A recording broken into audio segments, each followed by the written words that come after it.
Max. I'm excited to be bringing back to you Major Tom Baird and Professor Tom Mack. Iron sharpens iron. I call them T squared. And if you're here for the first time, welcome aboard. Brother Baird, you want to open us up in prayer? Yes, please. Let's pause. Dear Heavenly Father, we come before you right now and we ask that you draw us closer to you, every one of us, not only here that are participating, but everyone that joins and listens in and shares, that we might be prepared for what you have for us. In fact, I'm personally asking, and I'm going to extend it, Lord, to everyone who desires this very same thing, that you open our eyes, that we might see what you want to show us, and that you open our ears, that we hear your voice, and that you pour out your Spirit upon us, that in our heart we have your words, and in our mouth we speak only your words that you would have us speak, that what goes forth would go forth with your Spirit to accomplish those purposes for which you have and you alone. In the name of your Son, Jesus, we pray. Amen. Amen. I say amen. Brother Mack, do you want to introduce what we're about to play? Well, I'm going to give an introduction first and then I'll play it. Okay, you tell me when you want to hit play, and then I'll move to that screen. Okay, over to you, Okay. gentlemen. Yes. Tonight, we actually want to look at a couple of things. First, we've got some current events to talk about because we've been hearing President Trump, or last night, he started saying we've got a peace agreement going. It's it's almost done. We've got it almost worked out. Today he sort of backed off on it. And one of the things we get concerned about is there's so many changing pictures. We've seen that the Trump family has personally made a lot of money off of this because every time he starts talking peace, all the oil prices go down. And when the oil prices go down, we find out that his family's been shorting it so that they make money all the way down. And then when it gets down to the lowest level, which is sort of where it's at right now, suddenly they start investing in it, counting on in the business, they call it going long. And as the price goes back up, as the war starts to intensify and the prices go up, they make money there. I would caution him there's an old saying in Wall Street: the bulls make money, so do the bears, but the hogs get slaughtered. Mm-hmm. I worry about that with people. But in all fairness, I see this war thing. I also have another warning. I dug this out today. It's on my website. It's been on my website for probably 20 years on Bible-codes.com. It's been there that long. And it was spoken by President Eisenhower just before he left office in January of 1960, or 61, I'm sorry. Mm-hmm. January of 1961. And I'm going to play it here. Okay, you ready for me to play it? Yes. Make sure you get it reset to the front. Okay, here we go. It is yours. Okay. I need to. It's not turning on.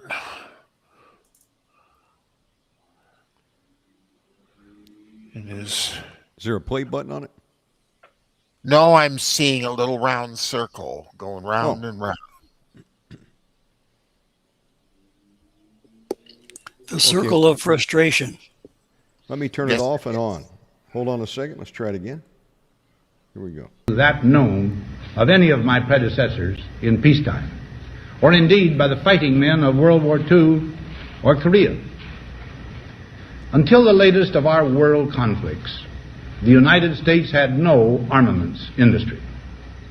American makers of plowshares could, with time and as required, make swords as well.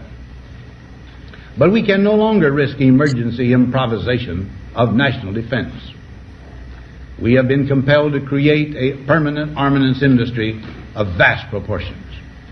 Added to this, 3.5 million men and women are directly engaged in the defense establishment.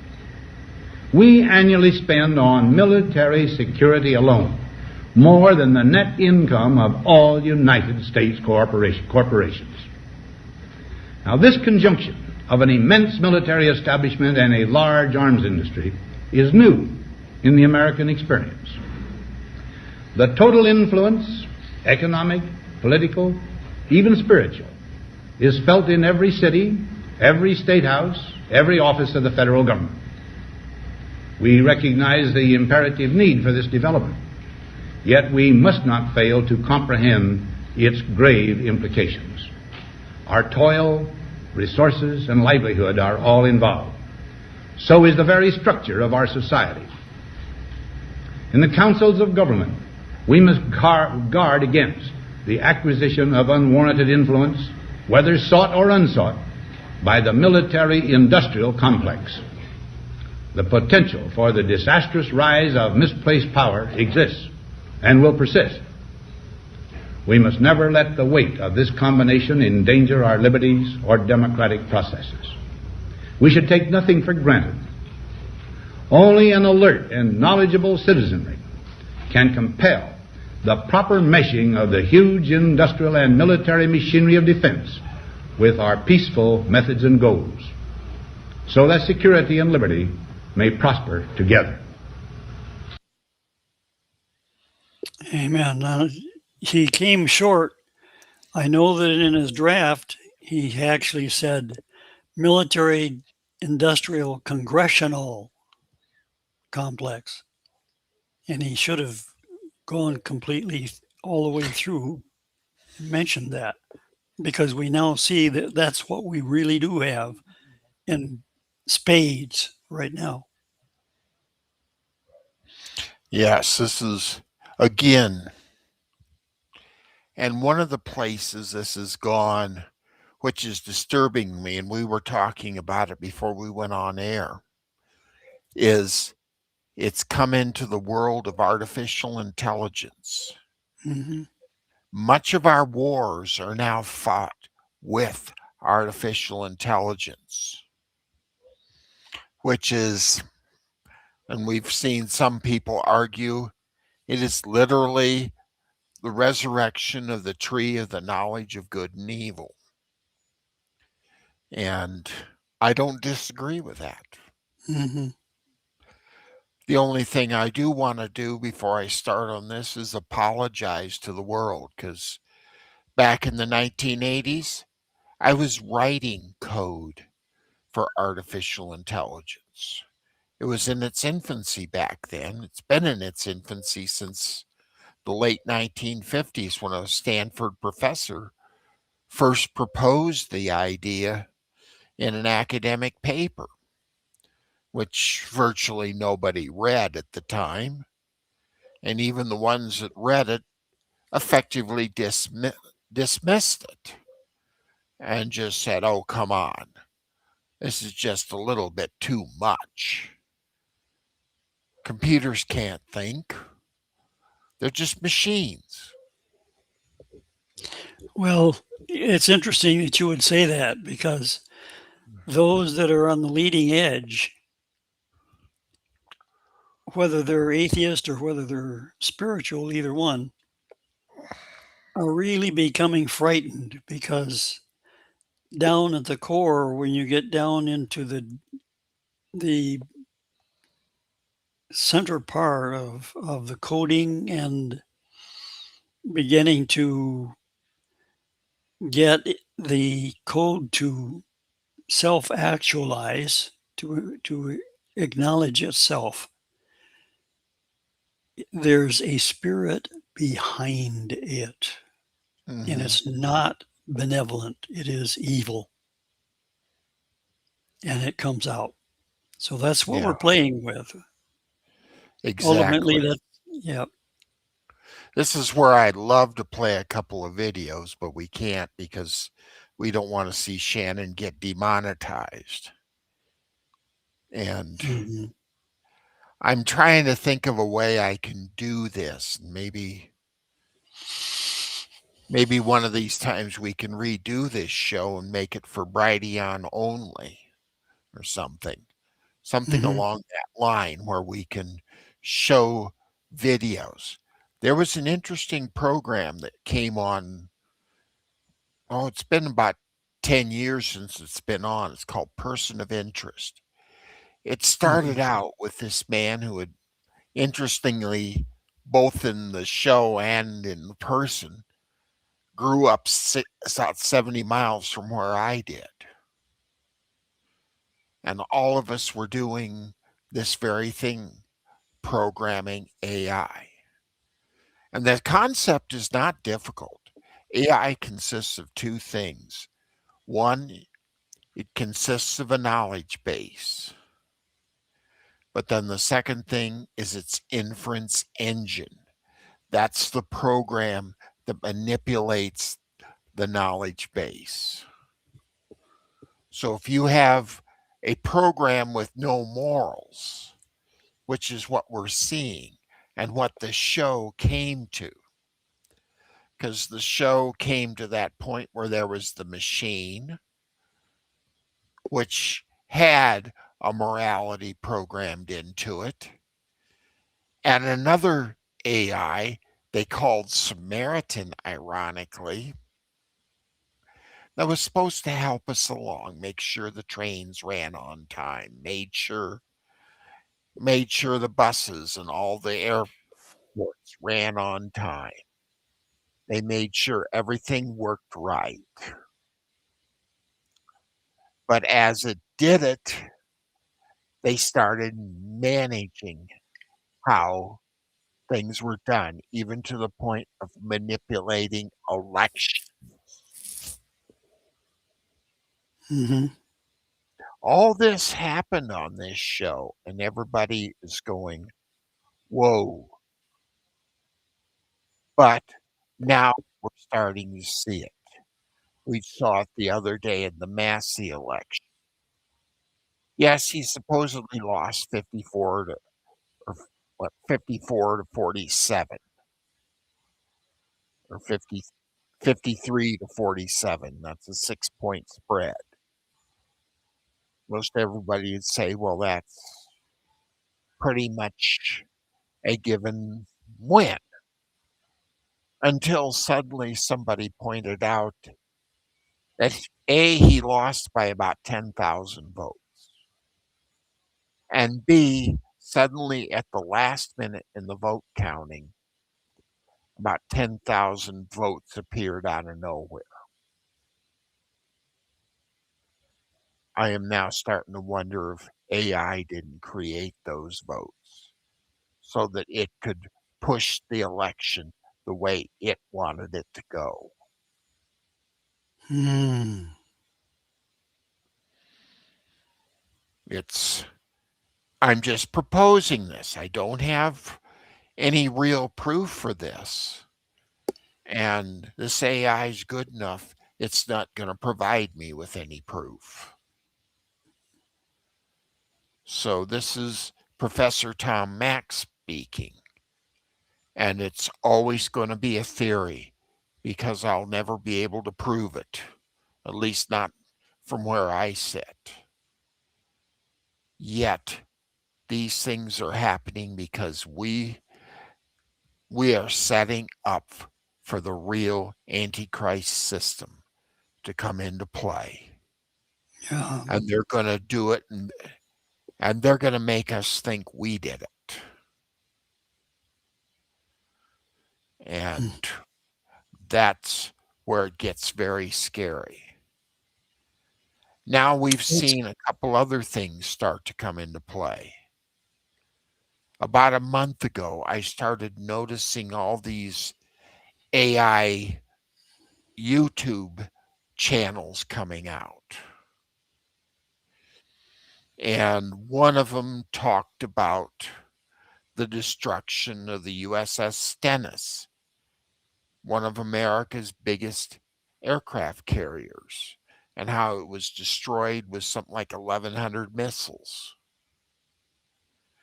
Well, that's interesting because when I looked it up to see where the Stennis was, it's over at Newport News and is in dry dock, and it's been there for about 10 years because they can't get it fixed. Seems we're having as much trouble getting our aircraft carriers to sea as Great Britain is.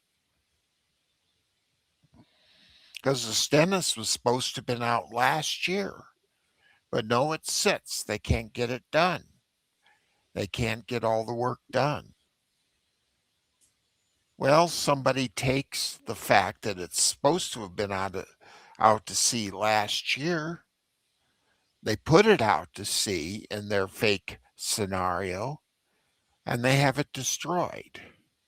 And if somebody's looking on a map to see where our aircraft carriers are, and they don't see the Stennis anywhere, they think, oh, gee, this is true, when it's not.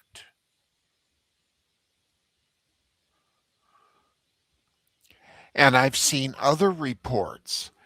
These two channels I saw, and give me a moment here, and I'm going to identify them. I'm sorry, I'm getting a little tired of this. So I'm just going to do exactly what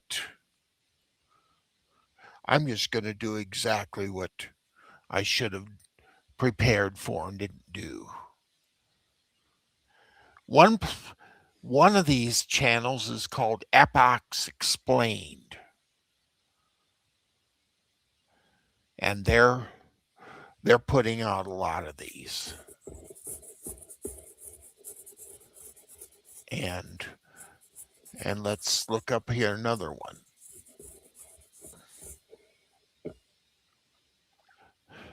And whoops, I gotta. Yeah, and this one's called USA Daily Cover. And the thing that concerned me about it was it used a famous commentator. His name is Douglas McGregor. You've seen him on Fox. You've seen him on Tucker Carlson. Judge Napolitano has him on Regularly. every week about. Mm-hmm. So people trust Colonel McGregor to give us correct information.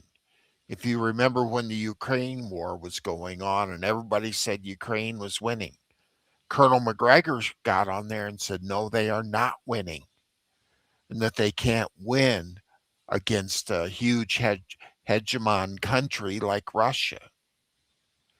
And sure enough, that's been the case. In fact, just a couple of days ago, Russia started lobbing their hypersonic missiles in on Ukraine. And it will not be long until Ukraine is a rump state that's not connected to any body of water, and it's going to literally depend on Russia for its existence. I rather doubt Russia takes Ukraine over because they learned their lesson. The Russians learned their lesson when the Bolsheviks were still in charge from 1917 to 1981. when they got all these extra countries into their purvey after World War II,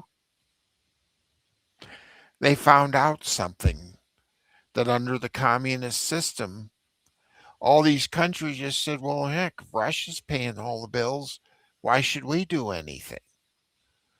So suddenly, Russia became a communist state paying for 17 countries.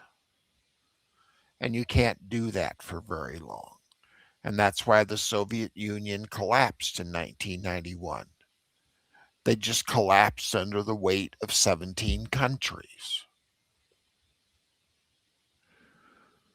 So, getting back on point, Russia is not interested in taking over Ukraine. They don't want to get back into that mode. And Mr. Putin understands that and understands that very well. Russia is now economically doing rather well because they're supplying China and they're supplying a lot of other countries with all the oil they need.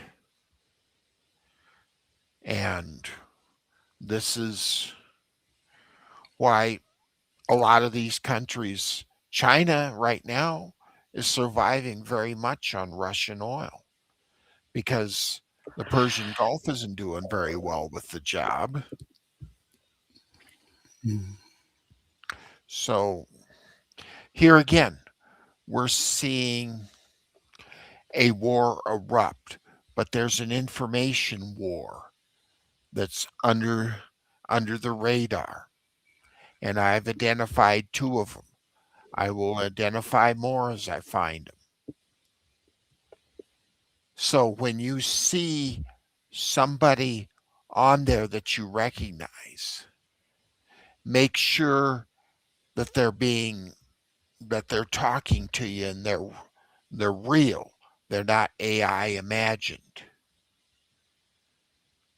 And unfortunately, because of restrictions, you saw a picture of President Eisenhower on this show just a few minutes ago. That is a recognized tape.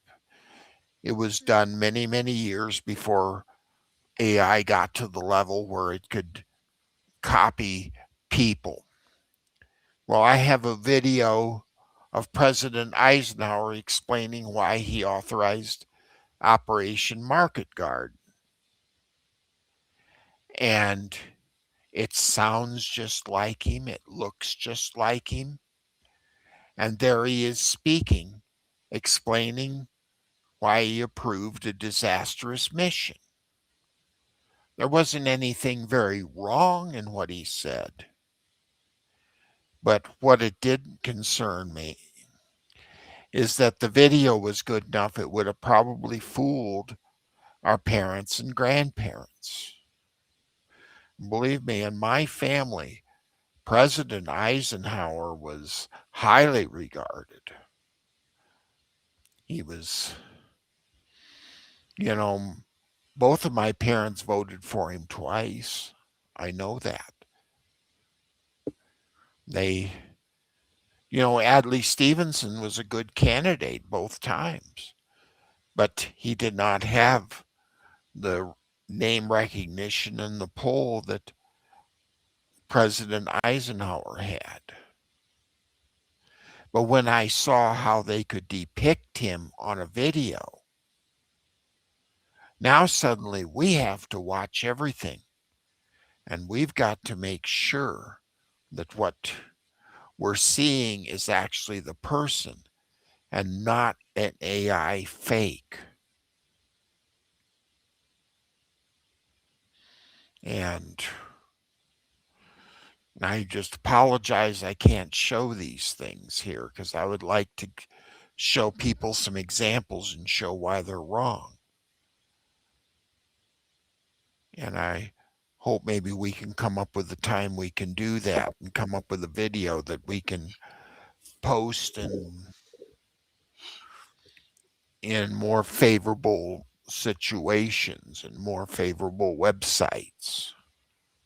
Let me inject something here into the conversation. By the way, if you're just joining us, we're live with Tom Mack and Tom Baird, May 24, 2026. We were talking pre-show about all this AI slop, as somebody or some people are calling it. My personal guesstimate is about 60% of YouTube content is probably AI now, especially shorts. But I've been fooled not once but twice by a video that I said, man, that's got to be real. And it turned out it was fake. And it turned out that I'd seen the same AI character used on about 2 or 3 other YouTube channels under different names. Same Oriental dude. And man, these people are good that put this thing together. And someone sent me this text, check this YouTube out, and I clicked on it, and it said, we want to tell you that when you were sleeping, late in the evening, President Trump signed an executive order that's going to affect us all in the financial system. And I went and listened to the video, and I was angry that President Trump had done that. And I said, oh, man, I've been betrayed. And I sent this off to a couple people. And then just about the time I did that, the dude who sent it to me said, oh, no, this is fake. I said, okay, thanks. Why are you sending me stuff that you didn't check out? And then I said, why am I sending stuff out that I didn't check out? And I sent it to a guy named Adam Curry, who is one of the inventors of the podcast, former MTV VJ. He was, No Agenda podcast was debuted by the founder of Apple when they released the iTunes platform. What was his name? Created the iPhone, created the iPad. Steve Jobs. Steve Jobs. Steve Jobs. So Steve had Adam Curry up there debuting his podcast 20 years ago. Now this dude, he's a professional podcaster and analyzes the news for a living. Him and John C. Dvorak. It's called the No Agenda Podcast. And I get an email back from him, which made me look like a fool. And he said, look, I watched the YouTube, and then I went and looked for the executive order that this YouTuber said he signed into law, and there is no executive order. And I went and looked, it was all fake. Now, I just took it at face value, and it made me so enraged. Imagine this multiplied. Tens of thousands of people. This could cause a riot, if the wrong information goes out there. Now, someone did that deliberately. That's an agent provocateur. Exactly. And this was definitely fake news. Of course, at the same time, the New World Order doesn't want us to put out real news either that will affect their narrative. In fact, that's the number one thing on the agenda of the World Economic Forum. You remember, Brother Tom, you were talking about Operation Warp Speed that they pulled on us a couple years ago? Mm-hmm. Right. Okay, well,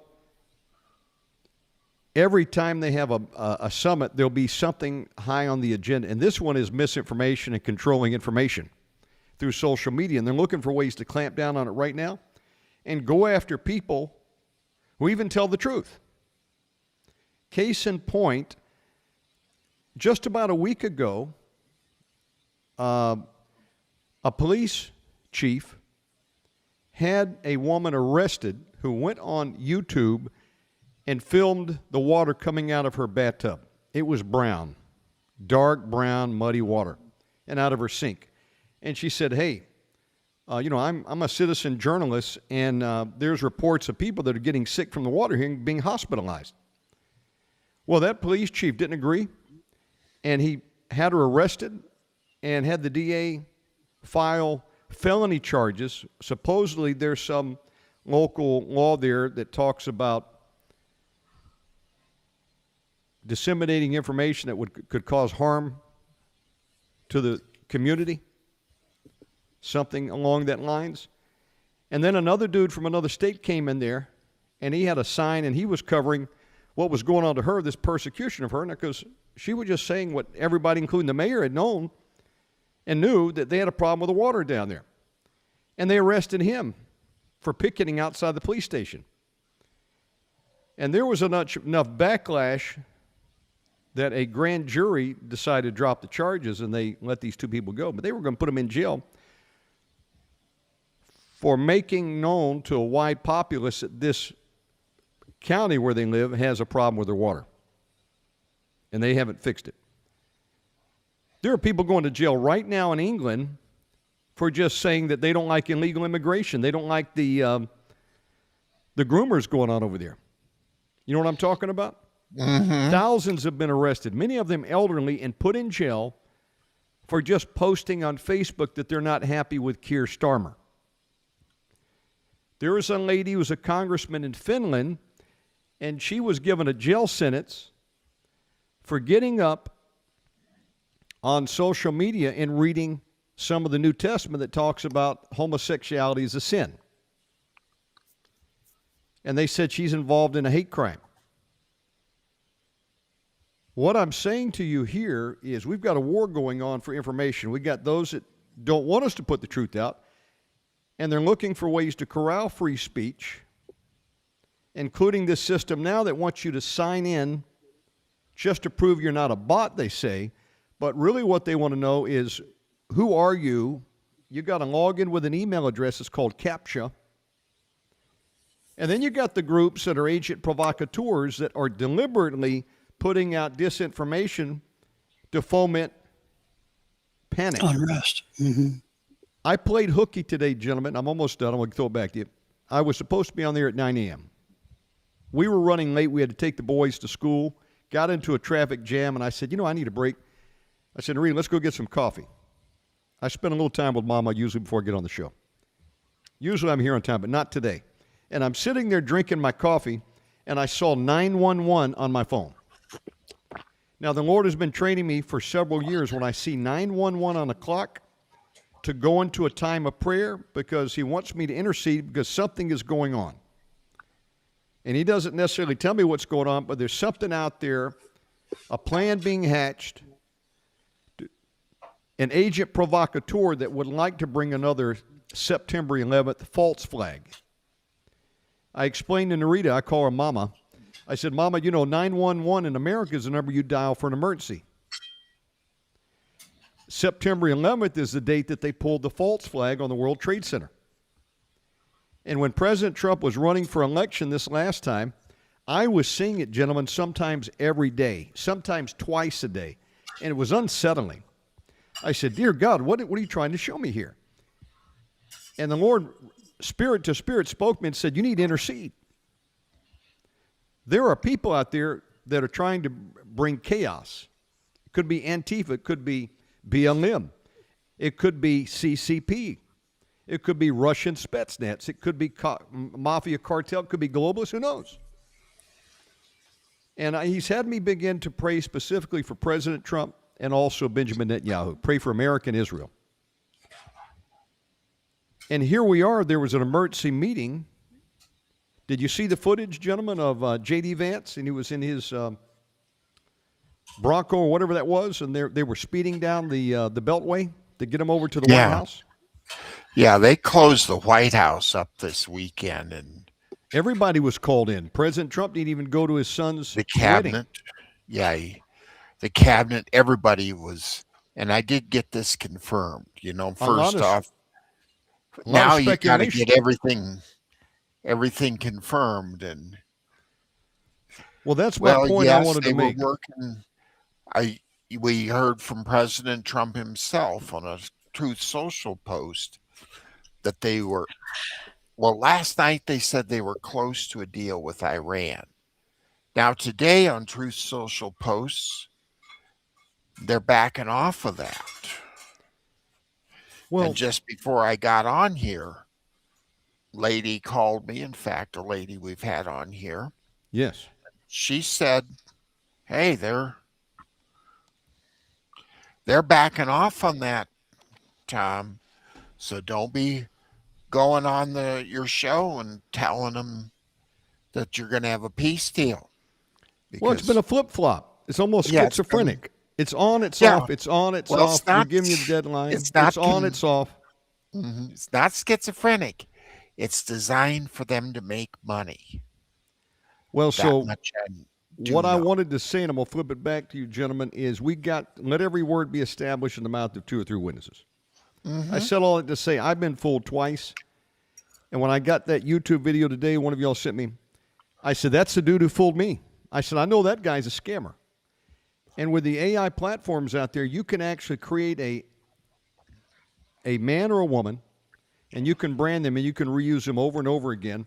It's an AI model is the name for it. I created one, a year ago when this stuff was coming out just to test it. Used it in a music video. It's amazing what you can do. But there are some people that are insidious. They're wicked agents. They may even be CCP, and they're doing it to be agent provocateurs. We got to deal with that aspect of it. We got to deal with there are criminal elements in our own government, which are like to bring down our government. There's people that are pro-war. There are people that are anti-war. There are people trying to get out the truth, and they'll be persecuted by the globalists if they have their way. We're in an information war, folks, and I saw 911 on my clock, and I knew what time it was. I said, let's pray. And I pray for my family. I pray for those tuning in. I pray for America. I pray for Israel. I pray for the president, the prime minister, and sometimes I even pray for Elon Musk. They want to pull a false flag. In fact, there's some people betting right now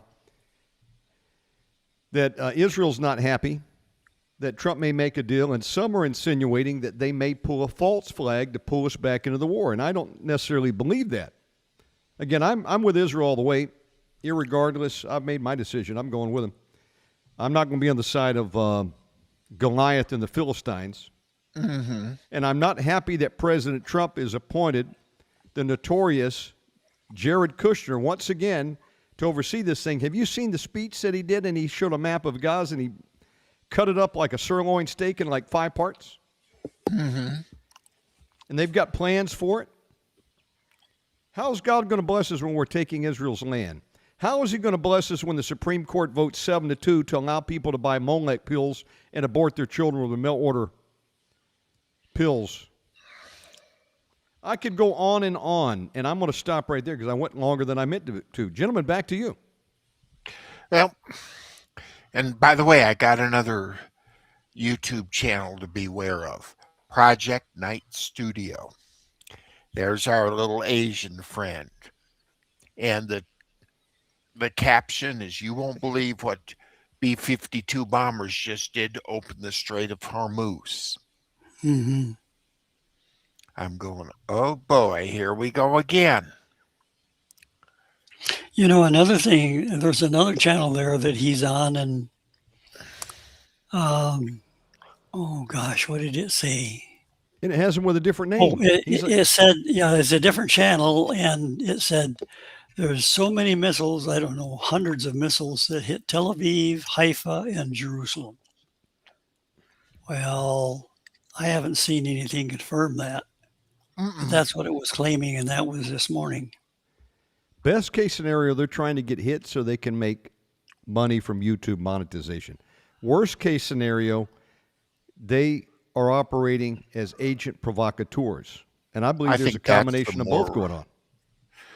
If we make a little money off of it, all the better. But hopefully one of the things you can do, you can file complaints with YouTube on these channels. I think that's what we need to be doing. You need to be saying, this is misinformation. Please take this down.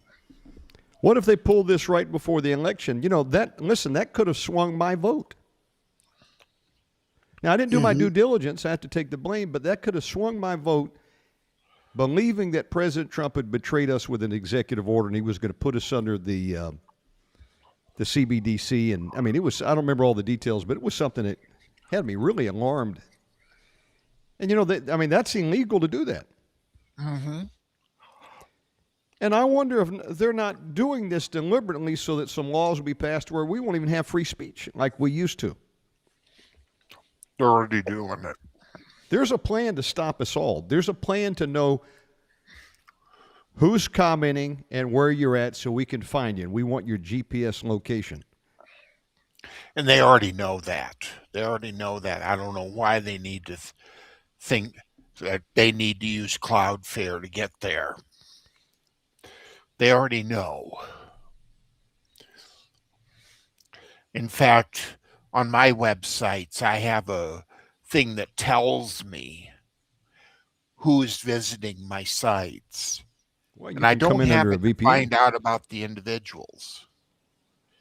But what I do have it for is so I know when intelligence agencies are visiting my websites. That's what I want to know. And I get visits, especially on Bible-codes.com. I get visits from foreign intelligence agencies all the time. They want to know what I'm putting up. They want to know what maybe I'm, quote, predicting.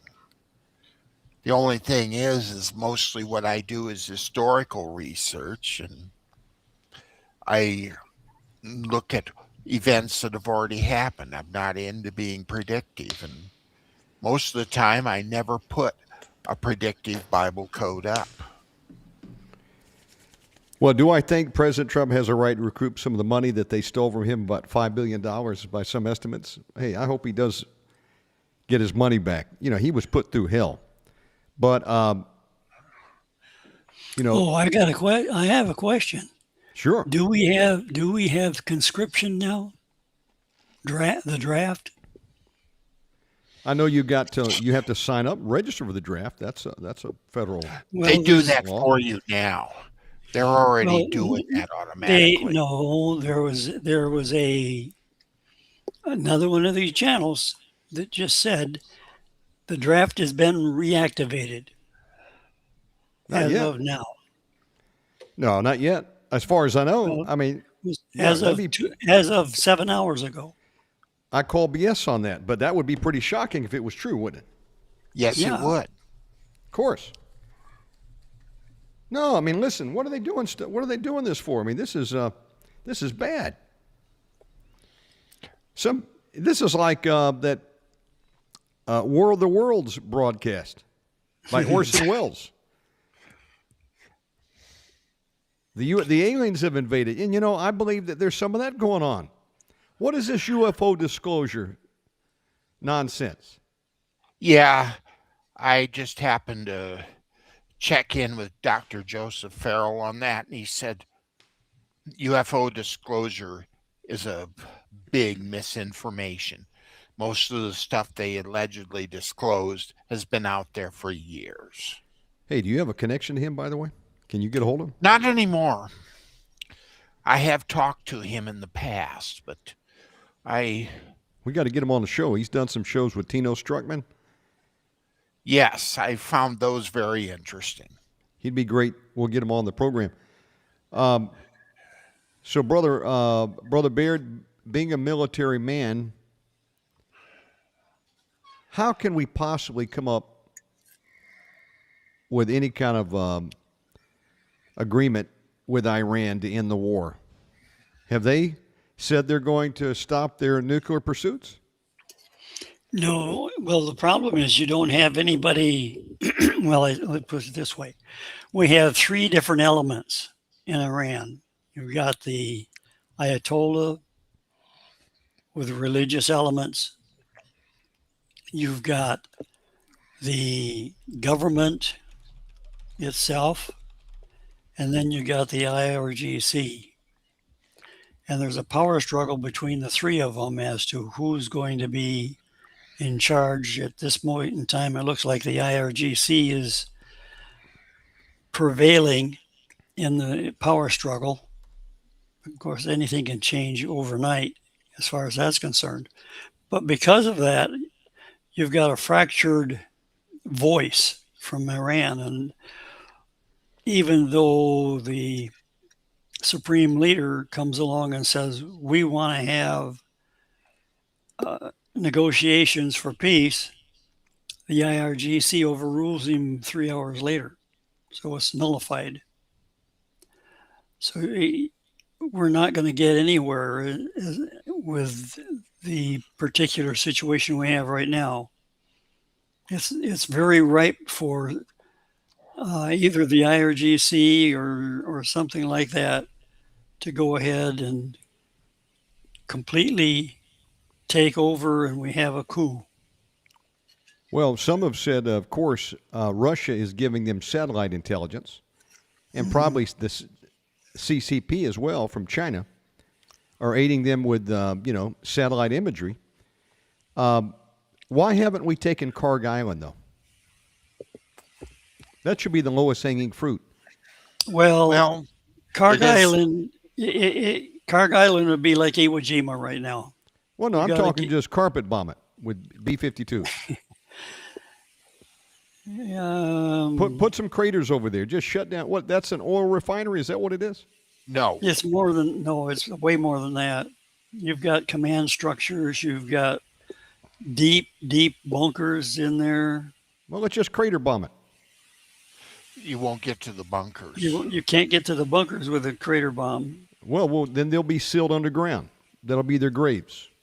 Let's take out Not everything really. on the ground. No, they'll be back in there in 2 days.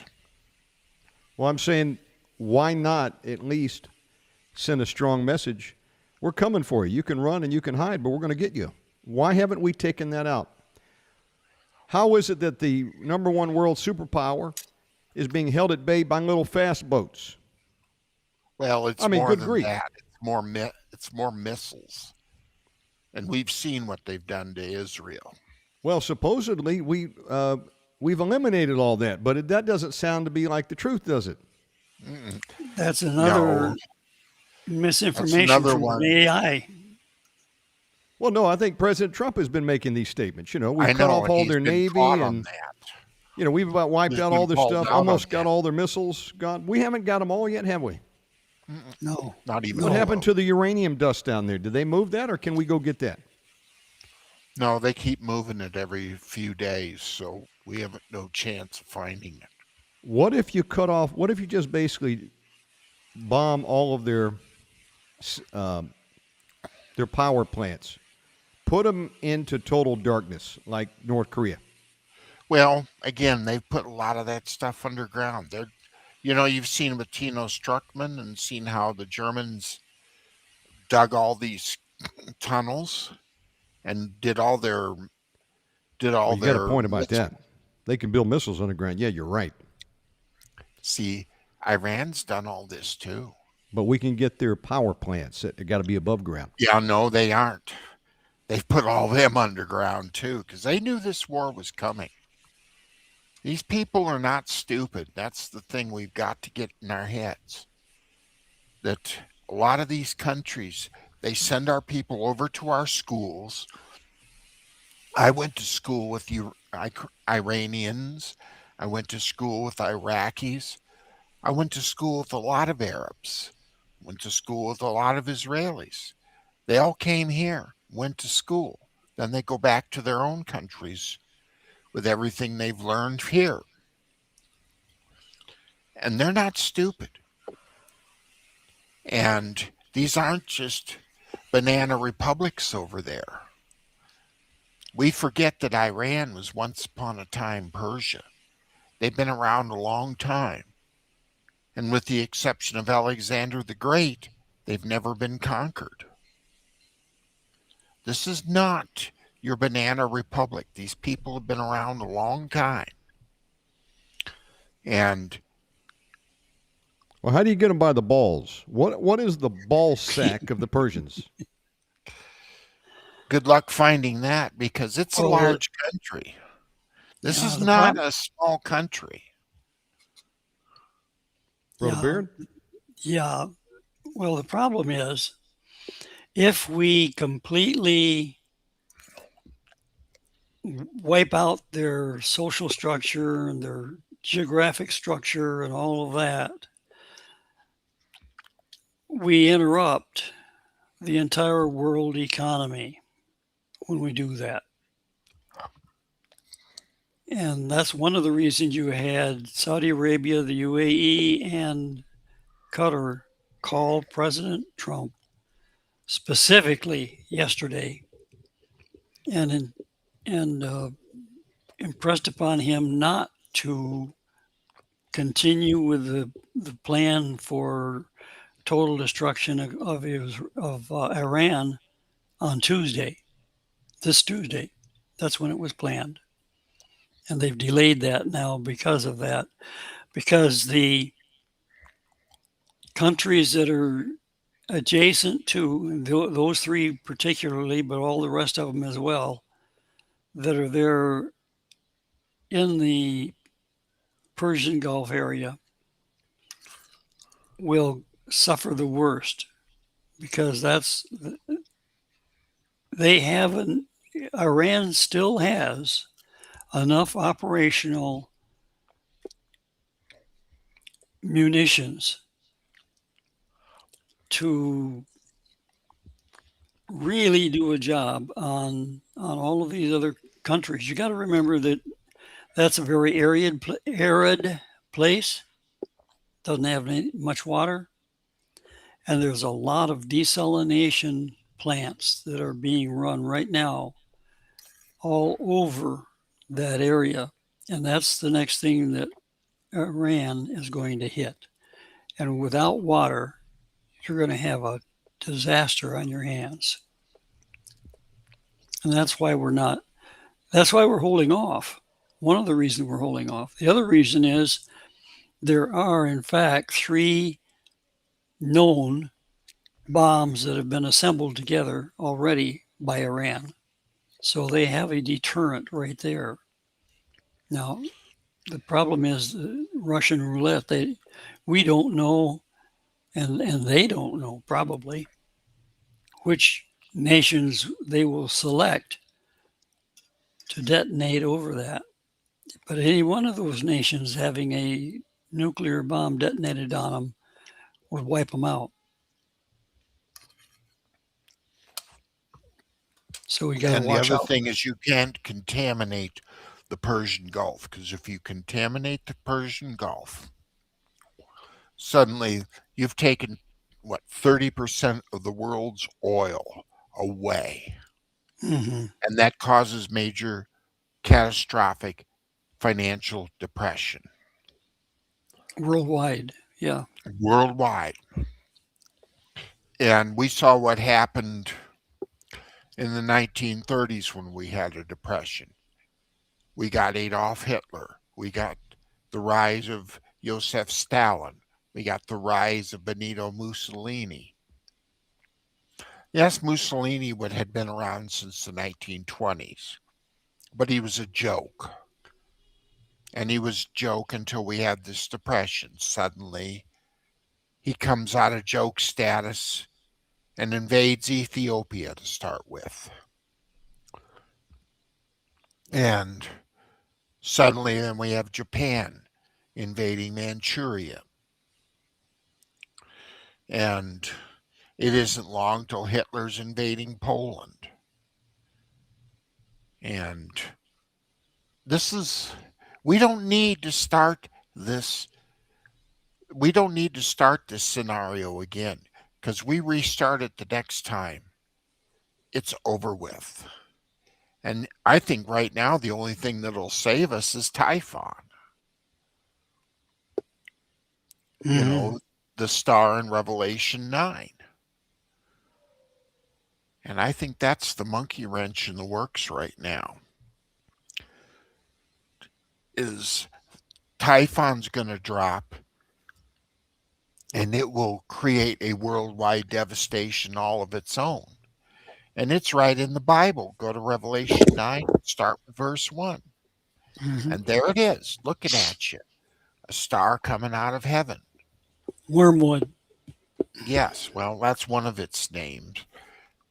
I call it Typhon because that's what it was called in ancient times. And it comes out. This time it's going to hit. The previous times it just came close. But even coming close, it's big enough it causes problems. So Trump has said that there's no deal unless Iran agrees to stop nuclear enrichment and seeking a nuke, right? Correct. Well, So how could he back down from that now? Because that's unacceptable. We all know that. well, according to the peace thing that was released Saturday and was released, they were going to work that out in the next 30 days. But yet Iran has insisted, even, last week or so, they're never going to stop that. And then, of course, they put out the hit on Ivanka. Yeah. Supposedly. And I wonder how much of that is true. I'm just saying, if that is true, and they just mentioned that the other day, I'm assuming it's true. Would a president want to cut them any slack if they're doing that? Oh, no. And then, However, Israel's not going to be happy if part of the agreement is that they've got to back down from going after Hezbollah in Lebanon. Mm-hmm. Now, according to the Bible, much of Lebanon was given to Israel and also Jordan. And they don't occupy either of them right now. They don't have the land. They'll get it back one day when Jesus comes back. They're going to have peace and they have everything that God promised them. They don't have it now, of course. Well, it appears that they'll get it before he comes. Okay. Before the tribulation. Obadiah speaks of the border of Israel being up on the Litani River. Now, Where Israel- Zarephath is about 6 miles north of that, where Elijah helped the widow that was there? Oh, yeah, the Zarephath, right. Mm-hmm. So, of course, Benjamin Netanyahu he's fighting for his very life. Apparently, he has prostate cancer. And well, not only that, and also he's not exactly been politically safe. right, exactly. He's fighting a battle on both fronts. We've seen that thing flip-flop before, and then they get someone over there that, is kind of pro-Palestinian. Now, I don't know how this thing can end well for President Trump. If he walks away now, then, he's lost all bragging rights that we made Iran submit. No, he got his butt beat. This almost sounds like Vietnam. Of course, we wouldn't let our guys win over there. Is that right, Brother Baird? Yes, we were curtailed at every turn. Actually, it was not a military operation. It was a political operation by the highest level. So I wonder how much restraint has been forced on our military now. Could we not have went in there and taken them out? No, I don't think so. I think they're too large for that, as far as geography is concerned, and too diverse. Okay, now let me flip it over to another subject here. Cuba. I heard we've got the Nimitz moving into the Caribbean. And J.D. Vance, not J.D. Vance, but actually, who's Secretary of State? Oh, The Cuban dude? Marco Rubio. Marco Rubio. Rubio. Let me say something right away. Every time I've heard this guy speak, he's the most articulate man I've seen. He doesn't look like he's reading off notes. This guy is smart. I like what I'm hearing. Now, I don't know what his past political leanings have been, but this seems to be one of the most competent people that Trump has tapped. I mean, this guy is a self-starter. I would make him General Overseer of Cuba. Apparently, his family came from there. But I heard him make a statement the other day that GAISA, the Cuban Military Corporation, that is bilking that country and has assets worth upwards of $18 billion. They give nothing back to the people. Founded by Raul Castro, which has been indicted, is the real problem. And what is your bet, if you have to make one right now, that we're getting ready to go in there and take out Raul? Cuba like we did Venezuela? I'm sure there's a plan for it. But there's been some people that have said Russia and China in the past have supplied them with some heavy hardware. I wonder if they got some missiles that could do us some hurt. Russia was flying long blackjack bombers in there a few years ago. They had 3 of them land there that could carry nuclear warheads. All I can say is no comment. And Russia has just said that they're willing to give them some backup if necessary. So I think we need to take Raul out. That'd be great.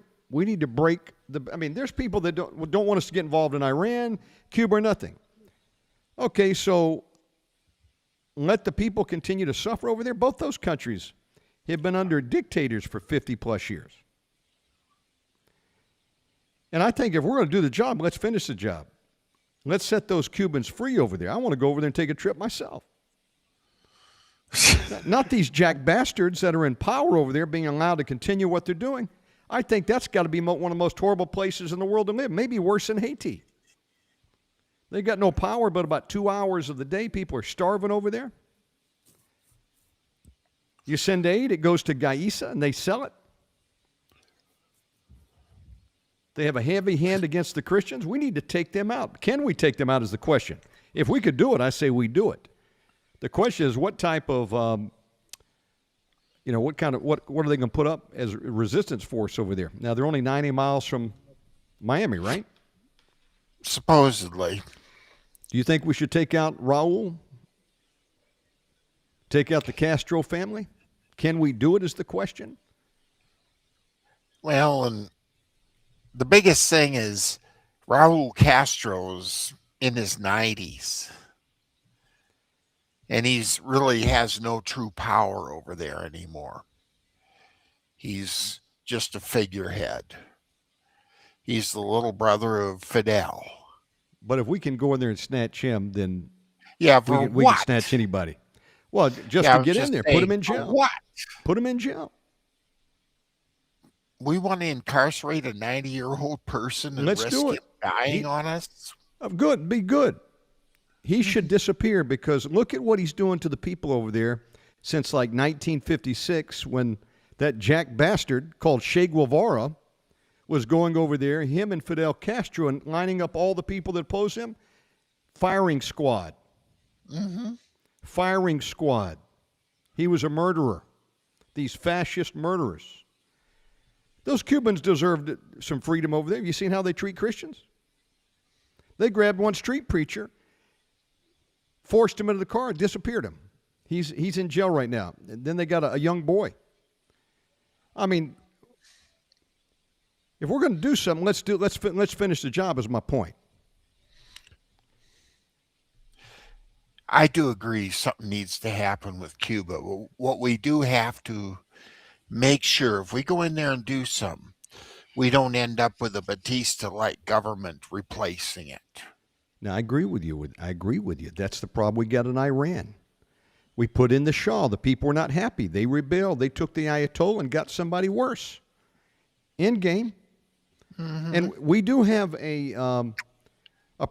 we've got a history of doing this, toppling governments and putting in worse people. I agree with you. That's got to be fixed somehow. But to allow these dictators. The first 9/11, people forget about this, is what we did in Chile. Pinochet? Yeah. We put Pinochet in there. There's 300 concentration camps. What did Pinochet do? Yeah. And suddenly they're inviting all the Nazis. Come live in Chile. Guys, I agree, but 50 years. Listen, my son joined the Navy under Trump, first term. I was proud for him. I said, if you're going to go in under anybody, go in under him. He did, and they sent him to the hellhole of an assignment. His full 3 years that he spent in there during COVID was at Guantanamo Bay, Cuba. Oh, boy. He didn't work over there at Camp Zero. He was a master of arms, so basically security detail. There on the other side of the island. Not much going on over there, but he spent his whole time there. Hellhole of an assignment. At any rate, then let him out.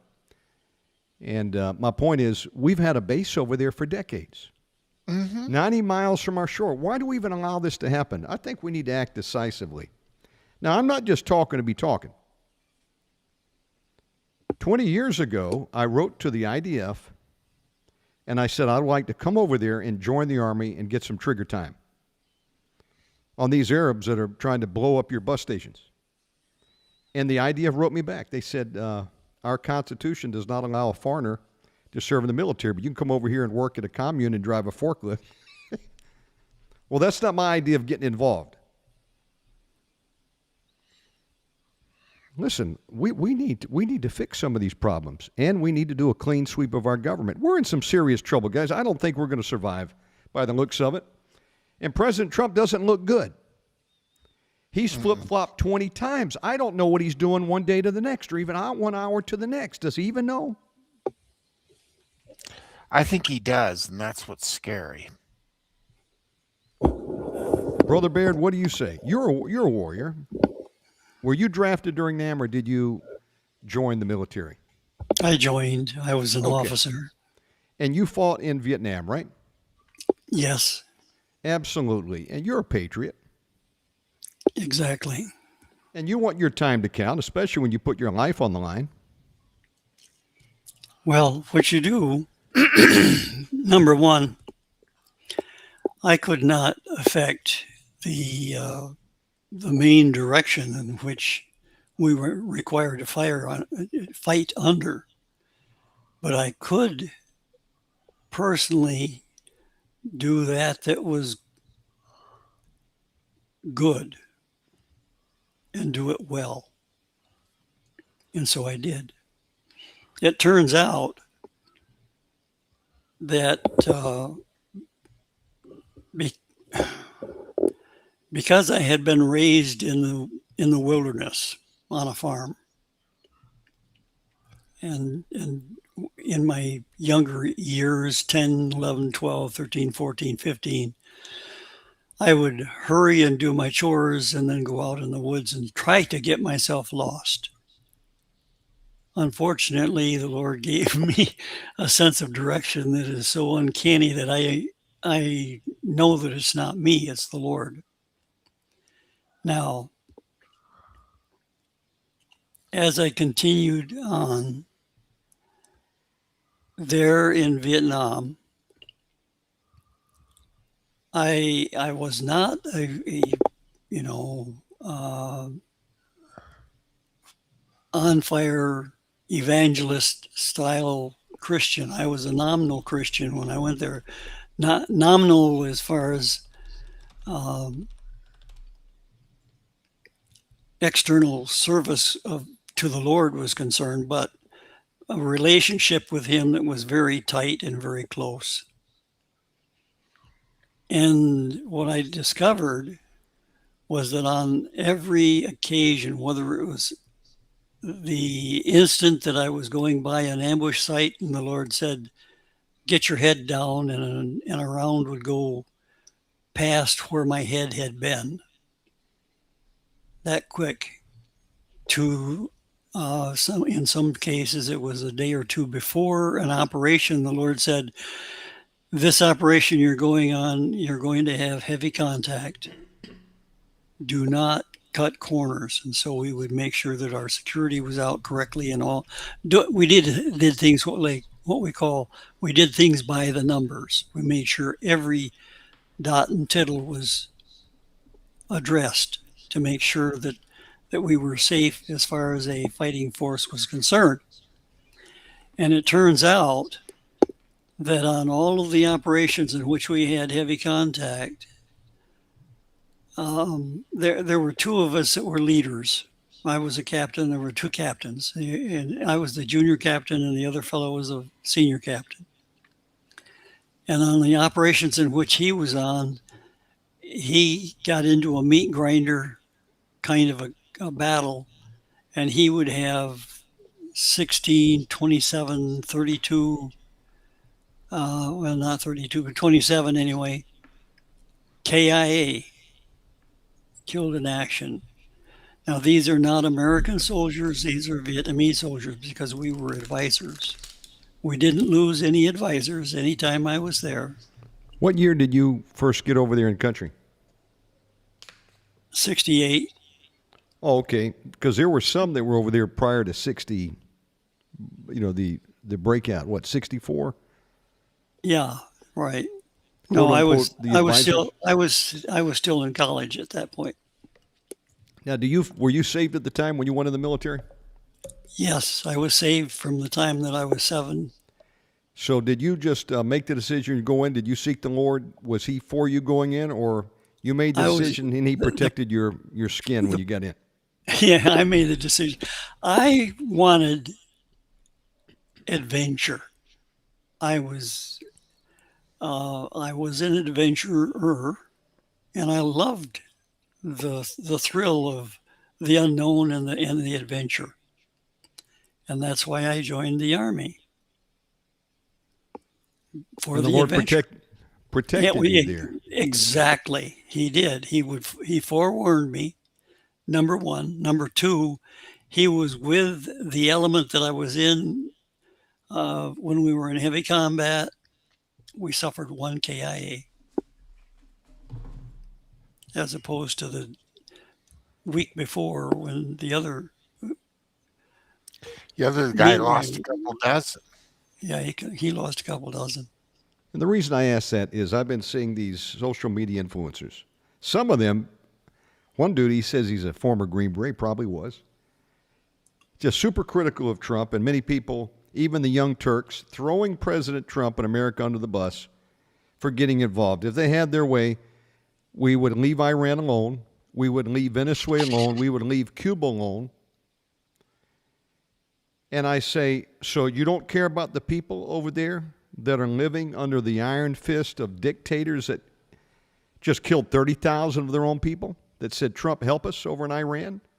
Or that imprisoned Christians in Cuba, that make people basically eat out of the garbage in Venezuela? You know, they don't have zoos over anymore. Everybody raided them and ate the animals 10 years ago. My point is, so we shouldn't be involved in these? We shouldn't let them just follow their own course? What if we hadn't intervened in Vietnam? Now, I know that there were people in there with ulterior motives, but still, if we hadn't got involved, you know, the Vietnamese beat the French's butts, didn't they? Yes. Would the Viet Cong have come down and made everybody communist? Well, they were trying to, but there was two things. There was a communist. Ho Chi What do you Minh? want to call it? Well, Ho Chi Minh, but the leadership was communist. Mao Zedong But influence? the real core binding element of principle was independence and freedom. It really was an internal struggle for independence and freedom from colonization and foreign influence, and we interfered with it. However, I think we should have at the same time, Yes. because of, even though we lost, and we did not lose militarily. Let me put it that way. We lost politically because we lost the will, the public will to fight. Look at all the troops we've got in Europe right now. Well, we shouldn't have them there.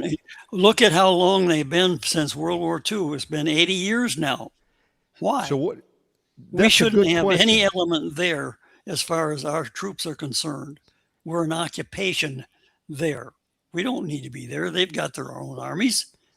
They can fend for themselves. Do you think that the real ulterior motive could be we've got them there under the guise that we're protecting you from Russia, but really we're protecting the dollar hegemony? I'm beginning to wonder. We were talking pre-show about BRICS. Even Saudi Arabia, UAE, Indonesia, about 20 countries coming on board, the original 5. Mm-hmm. You know, there's people hoping for the death of the dollar.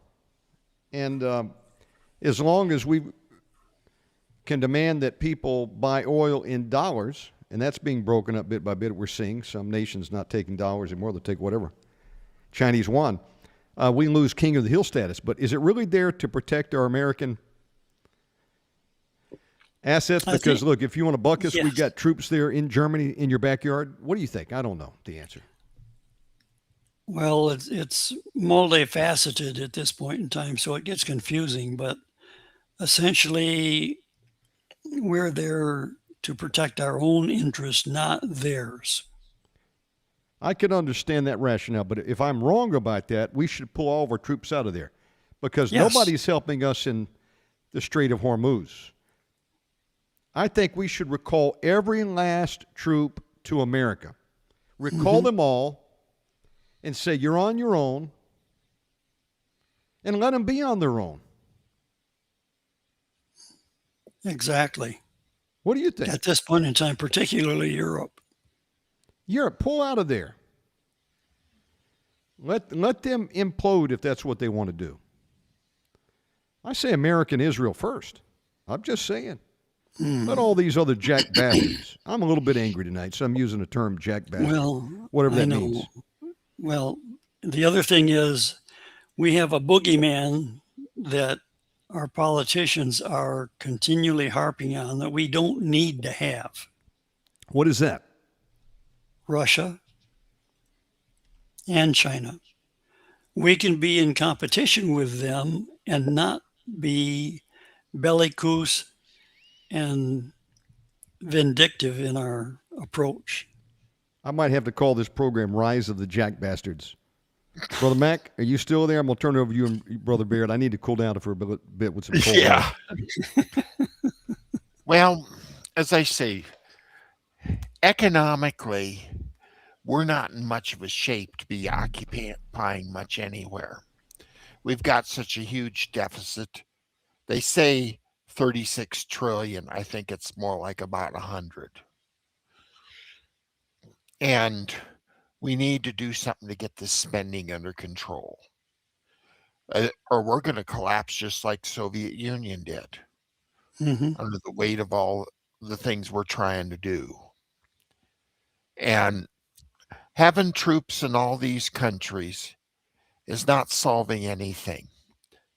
As Colonel McGregor would say it, we've overstayed our welcome. And the Germans aren't happy to have us in their country.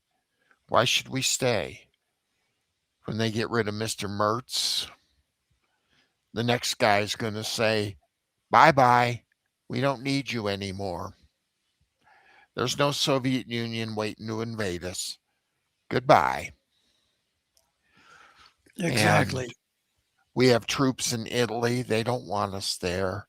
There's troops in Turkey. They don't really want us there. There's troops have you heard? in England. Have you They heard don't that want us Turkey? Have you heard that Turkey has just cordoned off the military base there, an insula, and they have put a cordon around the 50 nuclear bombs. They can't. The bombs cannot be moved. Turkey says they're ours. Now, Well, Turkey's probably got a lot of reasons to be concerned. There's Sunni Islam. That little country called Persia is Shiite. And the Shiites hate the Sunnis with a great passion that exceeds anything they feel against Christians or against Jews. And doctrines on both sides say that the others don't deserve to live. Turkey knows that. And they also know that with the Iranians rumored to have nuclear weapons, they want something to protect themselves with. And they would like to keep those bombs. And maybe it wouldn't be a terrible thing if they did. at this point in time, even though they have the bombs are being made inert. There is a fail-safe procedure that you disable them permanently. Yes. Once you do it, you can't get it back either. So they're nothing but just steel. Again, we have we have little reason. Japan really doesn't want us there anymore because, one, it's 80 years since World War II. The militarists are not going to take over Japan. South Korea has already politely asked us to leave. And they they've said that we can take care of our own defense. We don't need you anymore. We Hmm. know what North Korea has and we know how to deal with them. And I don't know, you've been there, I haven't. Do you consider that a valid assessment? 50-50. At Oh least it boy, was. So that's the one answer I wished you hadn't given. I'm sorry, but that's as close Well, as I you're can get. right, but I just saying that's the one answer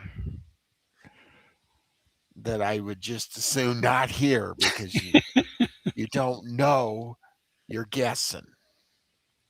No, that's right. Our I don't know about the Philippines. That's the one place I'm not sure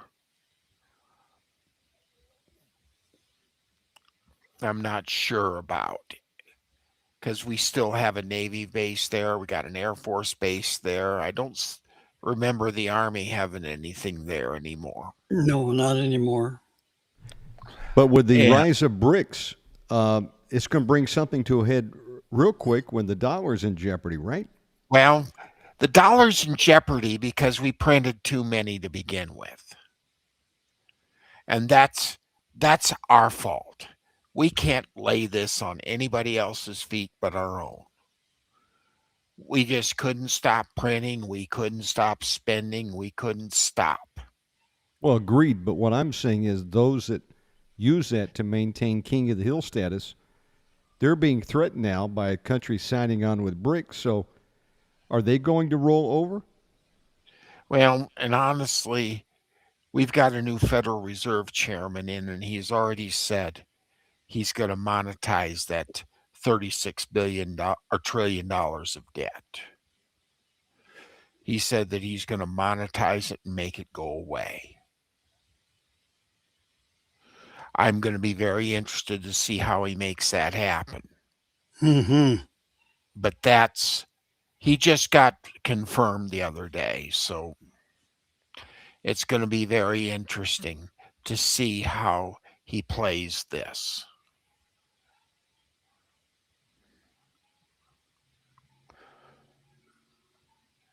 And I'm this Federal Reserve chairman is something that we need to pay attention to because he wants to take everything all crypto. He's the first Fed chairman we've ever had that supports crypto. All the previous ones considered it a threat.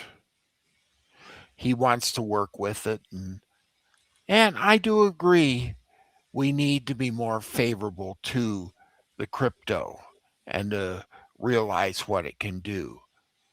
But we also have to have regulations on there so it doesn't go out of hand like the dollar did. We got to this point where Congress just printed dollars for the sake of printing dollars. And now suddenly we have a dollar that's virtually worthless. And now that we've got BRICS, we can't stop it. Let's be honest. We can hate on it all we want, but we can't stop it anymore. It's going, and we have nobody to blame but ourselves. When we started weaponizing the dollar by putting sanctions on people who didn't have homosexual this or homosexual that, like the Biden administration did, what the Obama administration did. If you didn't if you didn't play the homosexual agenda, too bad you're getting sanctioned. And that was the wrong way to take it.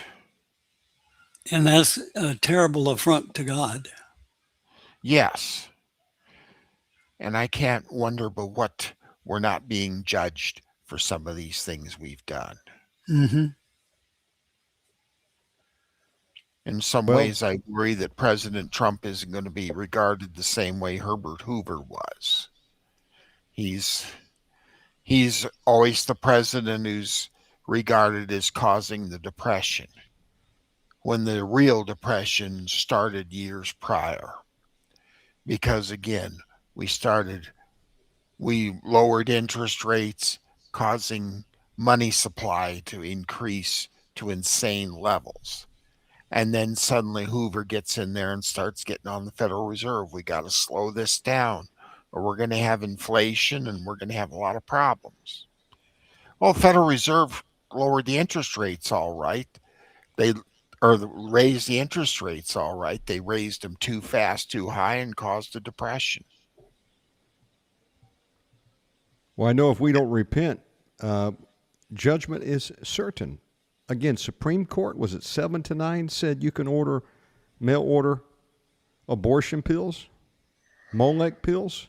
It's okay. How is God going to bless America doing that? We want to divide Israel up.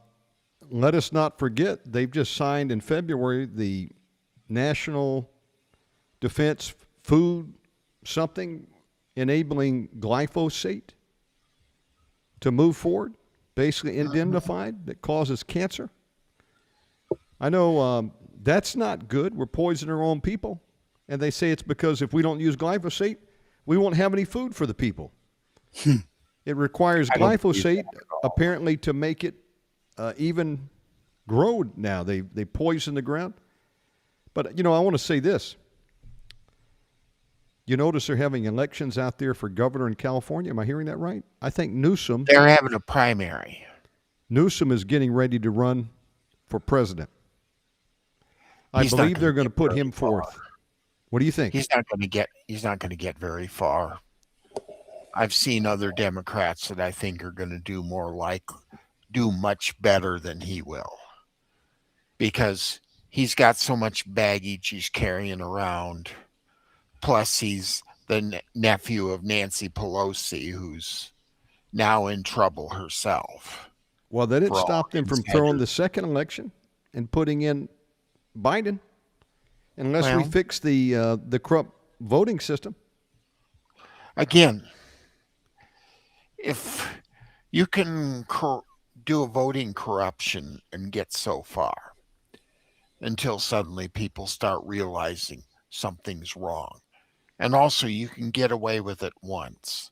You can't get away with it 2 or 3 times. That's why Kamala isn't president right now. Well, I They know they knew they fixed the. Go ahead. they couldn't they can't do it twice. You can only do it about once every 20 years. I know they fixed this crazy gerrymandering redistricting problem, right? And what state was that? I think all over Supreme Court. No.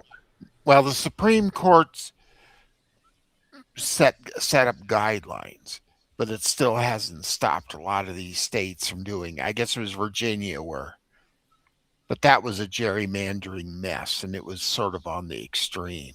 Florida. There was a number of these places that have been coming up. The Democrats trying to redistrict. Well, they've done it here in Colorado.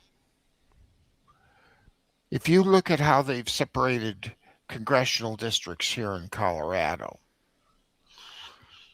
I was telling somebody that who my congressman was on one of these sites, and they responded, "He's my congressman too, and I'm clear over in western Colorado.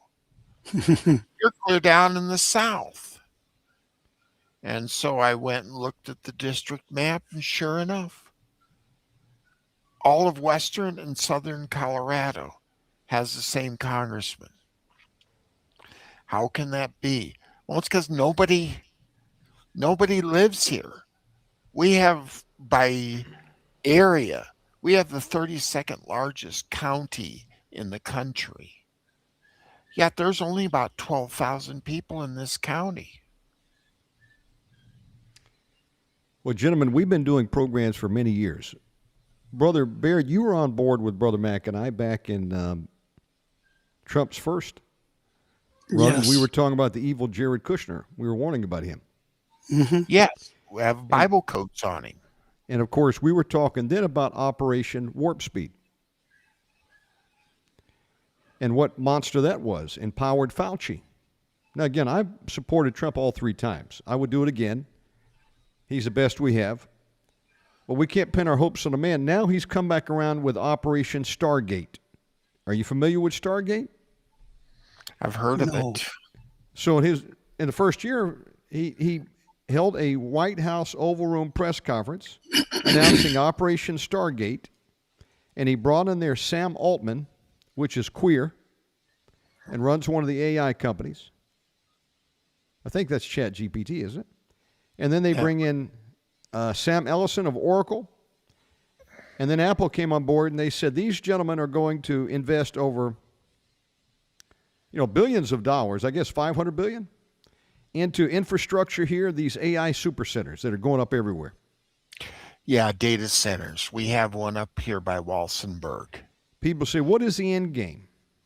Is it so you can make better thumbnails, so you can make better YouTube videos? What is going on here? What's going on that one of the guys, Sam Altman, has a thing called WorldCoin, and he has these eyeballs that you go up and it does retinal scans, and it gives you some free WorldCoin for letting them scan your retina and putting it into the database.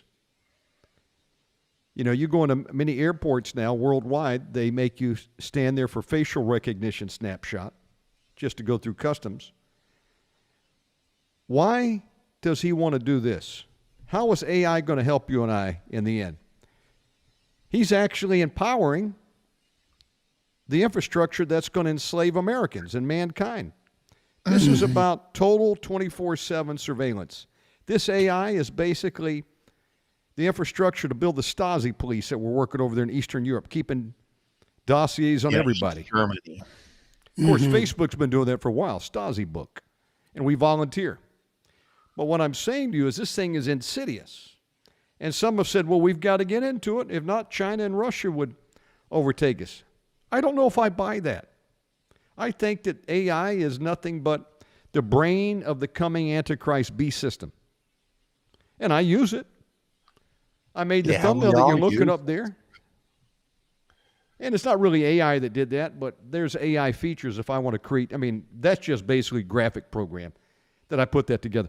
But I do use Google AI and I look it up. Hey, it's helpful. But I don't need it.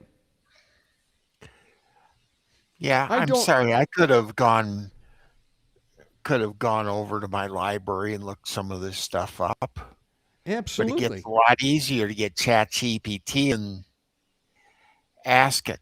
How would Manstein have done the Battle of the Bulge differently than von Rundstedt? I was asking that the other day.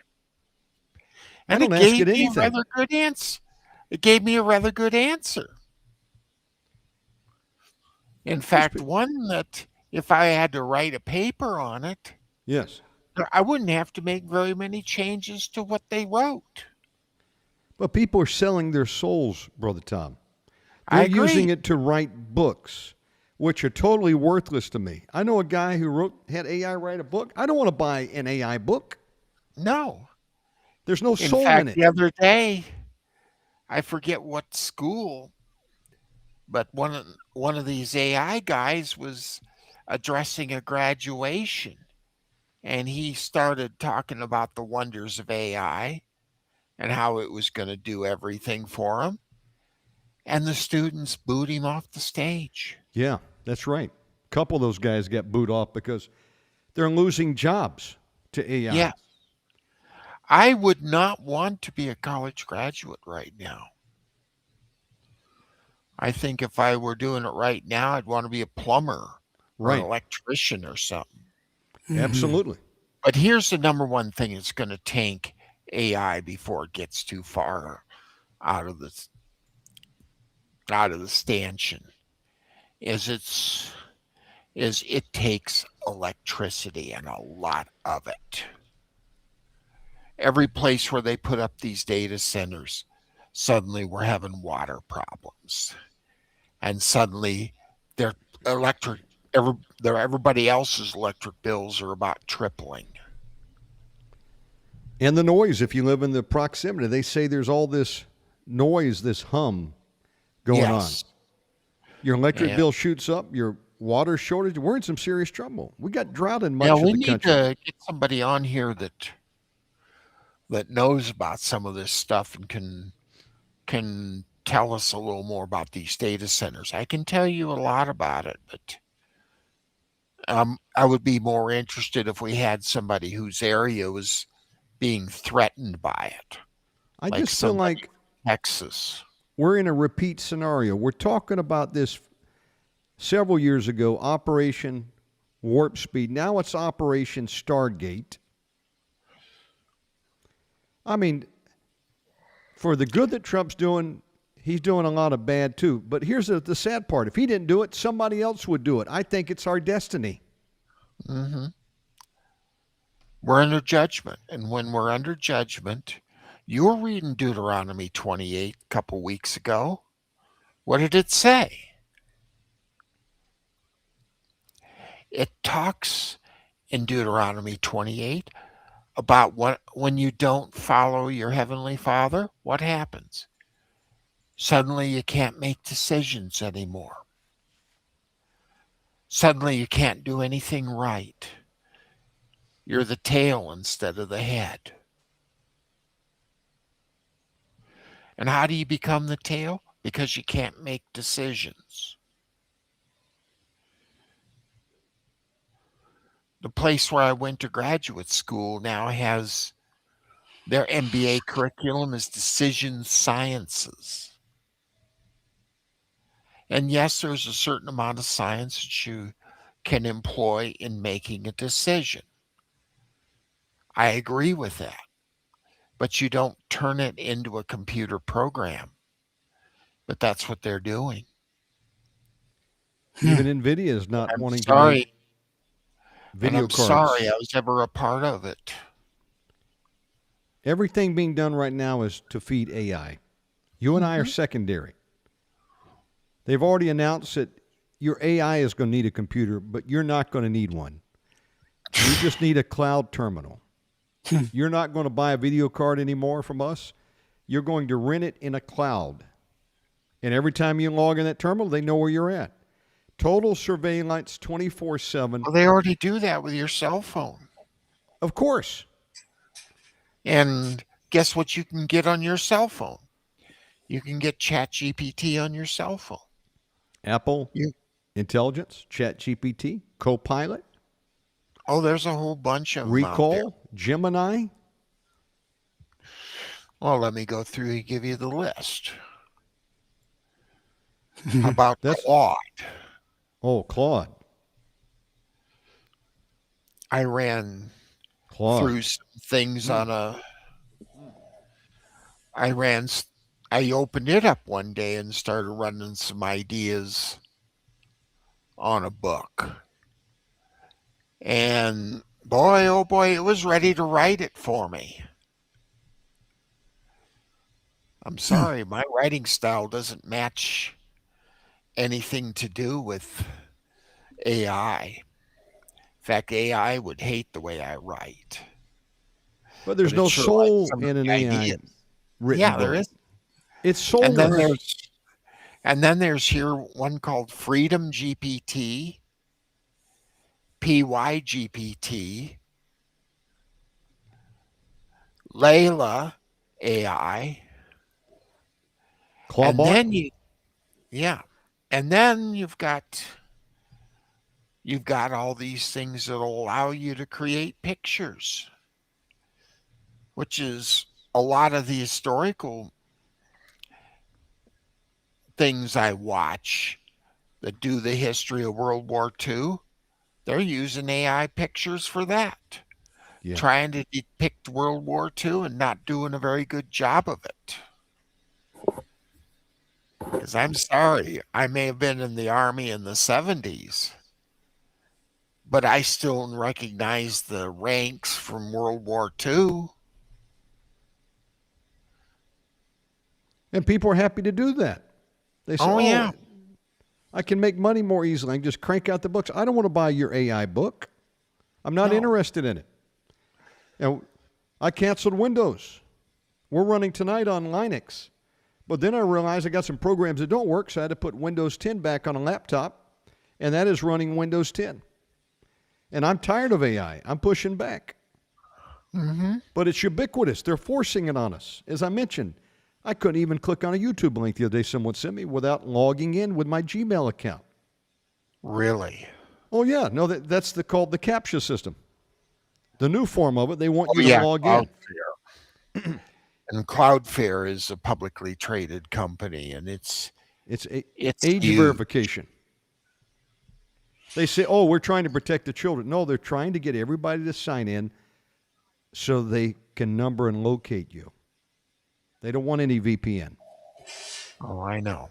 No, listen, And I'm not what I'm using shocked. right now. That's what I I'm have using right I have What do a you- question. Yes.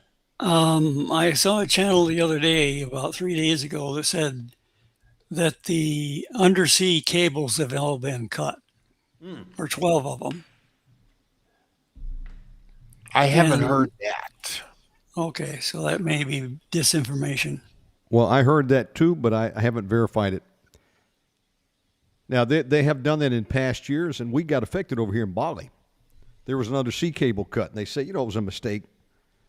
But, of course, we know that China and Russia probably regularly do that, don't they? Well, they've been known to do that. They haven't done it recently because now China and Russia use those undersea cables, so they're not going to cut their hand off. And we don't have a global warming problem anymore now either because they need that power, however they can get it, to supercharge AI and enable it.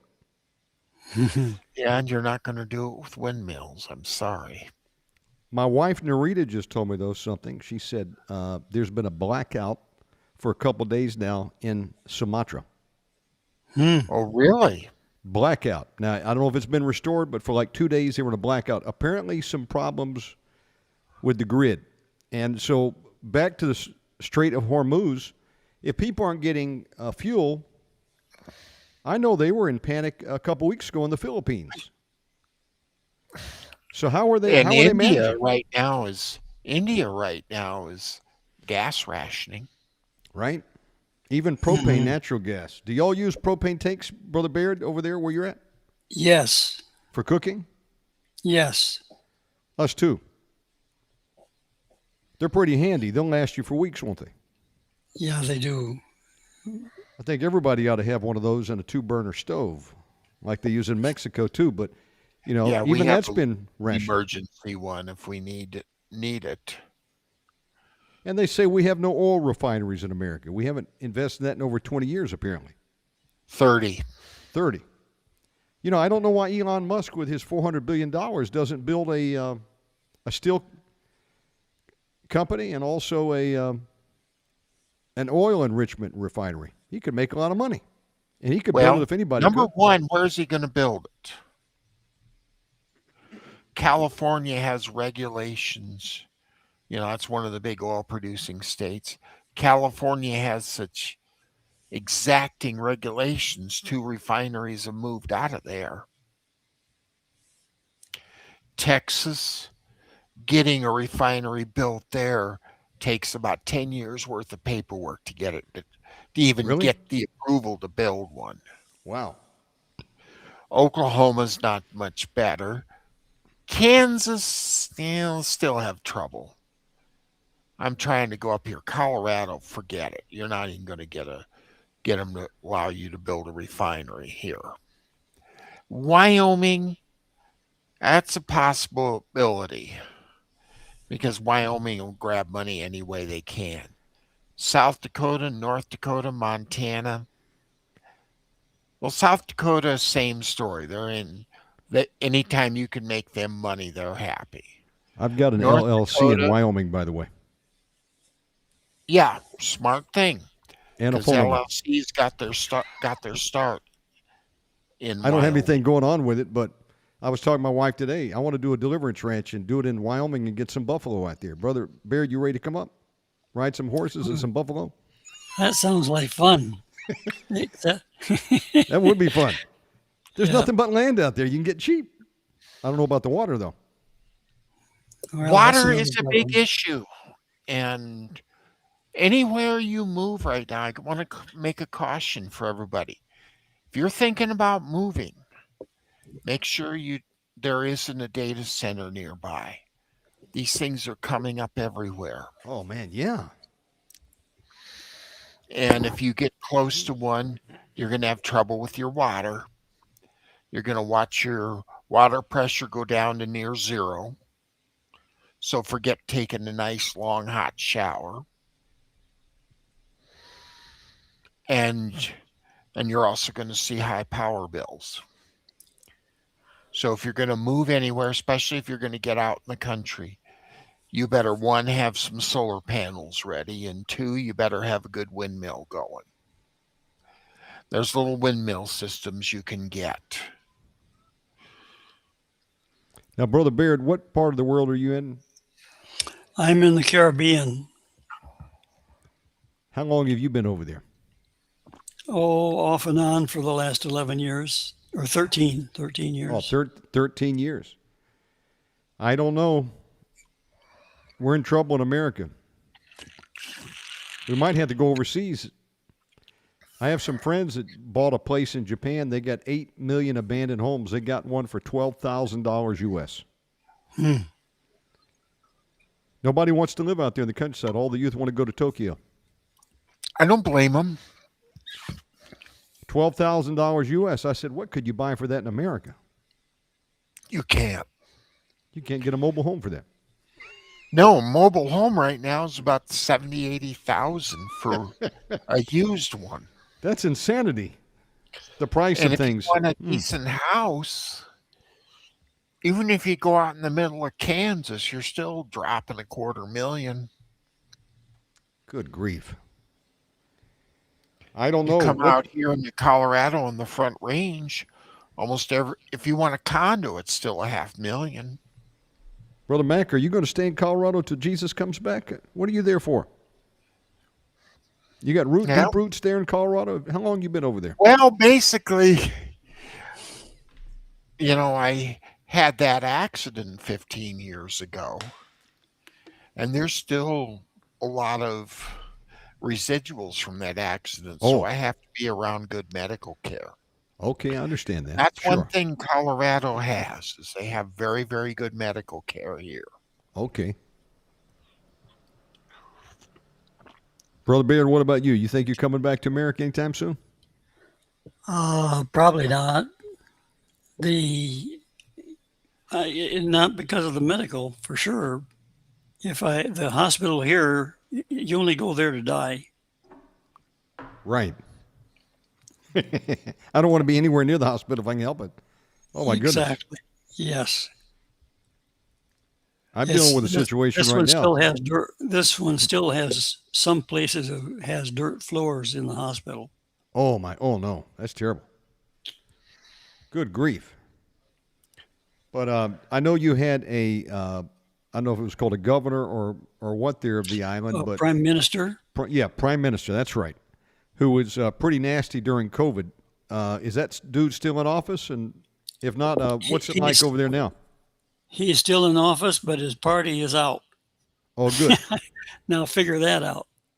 They can't get rid of the guy, but they got the conservatives taking over the legislation. Well, long term, I don't know where any of us are going to be. God could shake us all up. I'm here for at least 12 more months. And then beyond that, all bets are off. Got to pray and see what the Lord would have us to do. But I'm hearing from a lot of people, they're ready for a change. It's getting expensive. People are looking for other options. Well, that's what the Bible says is going to happen. Mm-hmm. In fact, if you want to go to Revelation 6, verses 5 and 6, it talks about the black horse. What's next? The black horse plague? I think we're already having that. Yeah, it's You can't buy or sell hardly anything, but don't hurt the oil or the wine. So are we going to need an app and be part of their AI system and their CBDC to even buy and sell very soon, possibly? That's what they want. Whether they get it or not is going to be quite another matter. You know, one of the things, and you heard Win Worley say it, you've listened to enough of his stuff. What did he used to tell the demons? You don't always get what you want. That's right. You That's know, what I would say now. another thing that you got to remember, there's a political saying, don't ever underestimate the gift of a crisis. That's how they get more control, is through crises. Don't ever let a good crisis go to waste. Exactly. Exactly. There was some dude in the Clinton administration. He was gay. I think who originated that. Oh my goodness, we're in some serious trouble. But the nation, but individuals and families can be saved, right? Yes. Yes. God even had a Goshen set up for Israel during the time of the dearth, the great famine. That's correct. I told my family, I said, Bali may be Goshen. I may be Joseph over here preceding you coming over here. I don't know. I'm getting calls from my family this week. My mom says she's moving. Her husband's from India. They're going to India in about 3 weeks. I said, what's going on? Well, his father's sick, and we're paying too much, paying $3,000 a month for a house. I said, Mom, $3,000 a month? She said, that's what it costs in Georgia. My brother pays $2,000. I said, that's insanity. I would never pay $2,000 for a house. Or even let alone $3,000, and she'd been doing it for years. I said, about time you get out of there. She's leaving. I said, well, maybe you come over and visit me. I've only seen you one time in 10 years. I've got a brother who said he's paying too much. He wants to downsize. He's been a full-time Uber driver. Now he's doing crypto, trying to make a living off that. He wants to shut his place down, find greener pastures. I'm thinking, what is going on with my family? They're all in mobile mode. I said, well, come on. I got a brother moved to Colombia. I said, I don't know what God is doing with my family, but I said, maybe y'all need to come over here to Bali. I got 2 rooms upstairs. Rent's cheap over here. But it's a hard place. It's a hard thing now. Many countries don't want expats. Correct. You can only They stay can't for pay for their own people. Why should they want more? well, even if you have money, you can only stay X number of months in a calendar year, and then you got to leave. Thailand, for example, got a new rule. Colombia's like that. You can only stay 6 months in a year. Indonesia is the hardest place I've ever lived in. You only get a 30-day visa. I had to leave 15 times the first year and a half until I got my wife helped me get the KITAS that lets you stay for a year. You can still go to Costa Rica, stay 90 days at a time, go out, come back in, Panama. But it's getting expensive all over the world is my point. Everybody seems to be impacted by what's going on in Iran. How this thing's going to finish out, I have no idea. So did President Trump, did he officially sign anything or? No. Any treaty that they would do to end this war, not only would he have to sign off on it, it would have to go through the Senate. The Senate, huh? Yes. Interesting. Well, apparently, doesn't the clock start over? Didn't he just say, we ended all operations, so, we didn't go beyond the deadline, and now couldn't he start things up again and get another 60 days? It's hard to say what's really I going don't on. I don't know there. whether he can play that game or not. Well, even if both the House and the Senate said, tried to curtail him, he can still strike it down, veto it. Can anybody control what he wants to do in Iran? Not really, not now. But then the $1 million question tonight is how's he going to finish this thing? How is he going to exit? Yeah. That's a $64,000 question, is how does he extricate himself from this? Because Because Iran. the other thing that's Hmm. bit deep in his mind right now is the midterm elections. And how is he going to survive them? Yeah, cost him politically if there's not a good solution to this. At the same time, Iran, they want to charge tolls now for ships Well, going they through there? already have been, according They to have been. Yeah. India's paid $1 million on tolls. Why hasn't France stepped in? because they have nothing to step in with. Their aircraft carrier, the Charles de Gaulle, is a joke. And with all England, these missiles Iran has, you can't get an aircraft carrier close enough to really do any damage. okay. And England, what, has maybe one submarine with rented missiles? Maybe one And not ship? only that, they have their aircraft carriers are always in dock getting fixed. And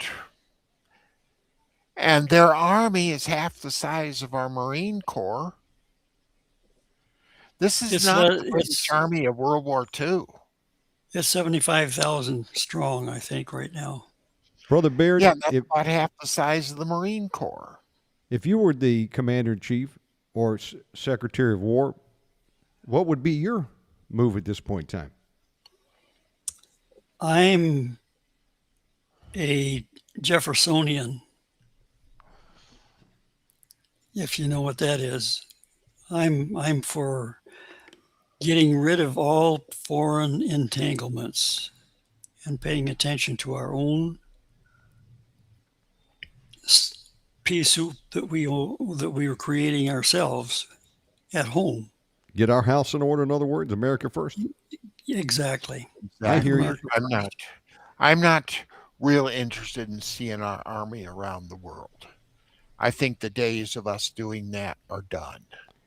We need to get everybody home, Yes. worry about the defense, Yes. and two, we need to come up with an answer to hypersonic missiles. And drone warfare. I agree. So how Well, would the you drones, there's already people out there that have already dealt with that. There's an Australian company that's done a very good job of drone defense, and we just need to incorporate what they've done. I'm talking offensive strategy. Why aren't we launching offensive drones now? I know we got the Predator and the Raptor, but I'm talking the little guys like they're using against us. Well, they have them. Why don't we buzz them? Well, the thing that we could use is the research that's going on with the lasers, the energy lasers, and for That's what price of- Israel's doing right now. the price of $1, we can destroy a drone. That's $1? $20,000. That's $20,000. Wow. There are ways to do it. We just need to get home and start working on it and get it done. We don't need to be around here and be the world's policeman. If we dropped a nuke on Tehran, would it take out all the bunkers underneath?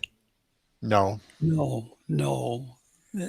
They've nuclear proofed them. In fact, the Germans had the nuclear proof thing done. That's what Tino Struckman found out.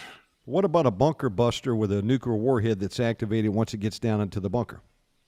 Still won't do it. I mean, you can dig into the ground deeply, and you can do it in such a way that they can't get to you. And that's what Nazi Germany taught us, is how to do these things. And guess where a lot of SS people went after the war? They went to Iran. And I know we've talked about this before. If we used one bomb, I mean, it would just be the point of no return. But maybe we forego our demand that they stop nuclear enrichment. We just say, look, if you go past the point, we are going to nuke you. But then we would still have the problem of getting through the Strait of Hormuz as long as they're launching those drones. So what kind of deal is going to be acceptable to Trump? Should we be made to repay them? I don't think so. And Well, rebuild them? honestly, what real interest other than the oil do we have in that region? And the answer is zero. We have enough oil in the United States. We don't need to be getting it from the Persian Gulf. So we That don't use was the Strait part of of this. Hormuz? We don't need to. We do. Well, we have pipelines that are bypassing that right now, going into the Gulf of Oman, and that can go over to the Red Sea. So why don't we just say to hell with y'all, let everybody else fend for themselves, and we're backing out? Well, and there's a lot of call for that. And I'm not so sure that wouldn't be such a bad idea. And if Israel wants to keep fighting, let them keep fighting them. But the point is maybe we just need to back out. What else what else are they going to be able to do? As I say, I'm glad to support Israel as far as it goes. I'm not supporting their wickedness. No. I'm definitely not in support of that Dead Sea Initiative where the LGBTQ people actually are having a convention on the site of traditional Sodom. Oh, that's horrible. No, absolutely not. And I'm not supporting that. And I also realize, go back and read 1st and 2nd Kings, go back and read 1st and 2nd Chronicles, and realize that there is a point in time where our Heavenly Father, when there's too much wickedness, He's going to pull the plug. And if He pulled it on Israel and He pulled it on Judah once, what's to stop Him from doing it again? Well, in fact, isn't it in Zephaniah or Zechariah? Zechariah, where the enemy comes and covers the land like a swarm of locusts, and 2/3 are dead and 1/3's left. Yeah. And there's a reason for that, because there's also a prophecy that there will be no Canaanite in the land. Well, if there's no Canaanite in the land, that means there's no Edomites in the land either, because what did Esau do? His first 2 wives, much to his parents' chagrin, were Canaanite. So all the Edomites are Canaanites. I guess what I struggle with is one part, it may be just going by the book. There's nothing we can do to change it, versus what can we change that's still Well, let's go back possible. to Win Worley. Demons would tell Win Worley, well, it's in the Bible, you can't change it. And Win Worley would tell him, no, but the Bible doesn't give time frames. And where there's no time frame, things remain fluid. We can always ask for more time that more people get saved, for example. And I know there's people that make a profession about covering the news. That's not my calling.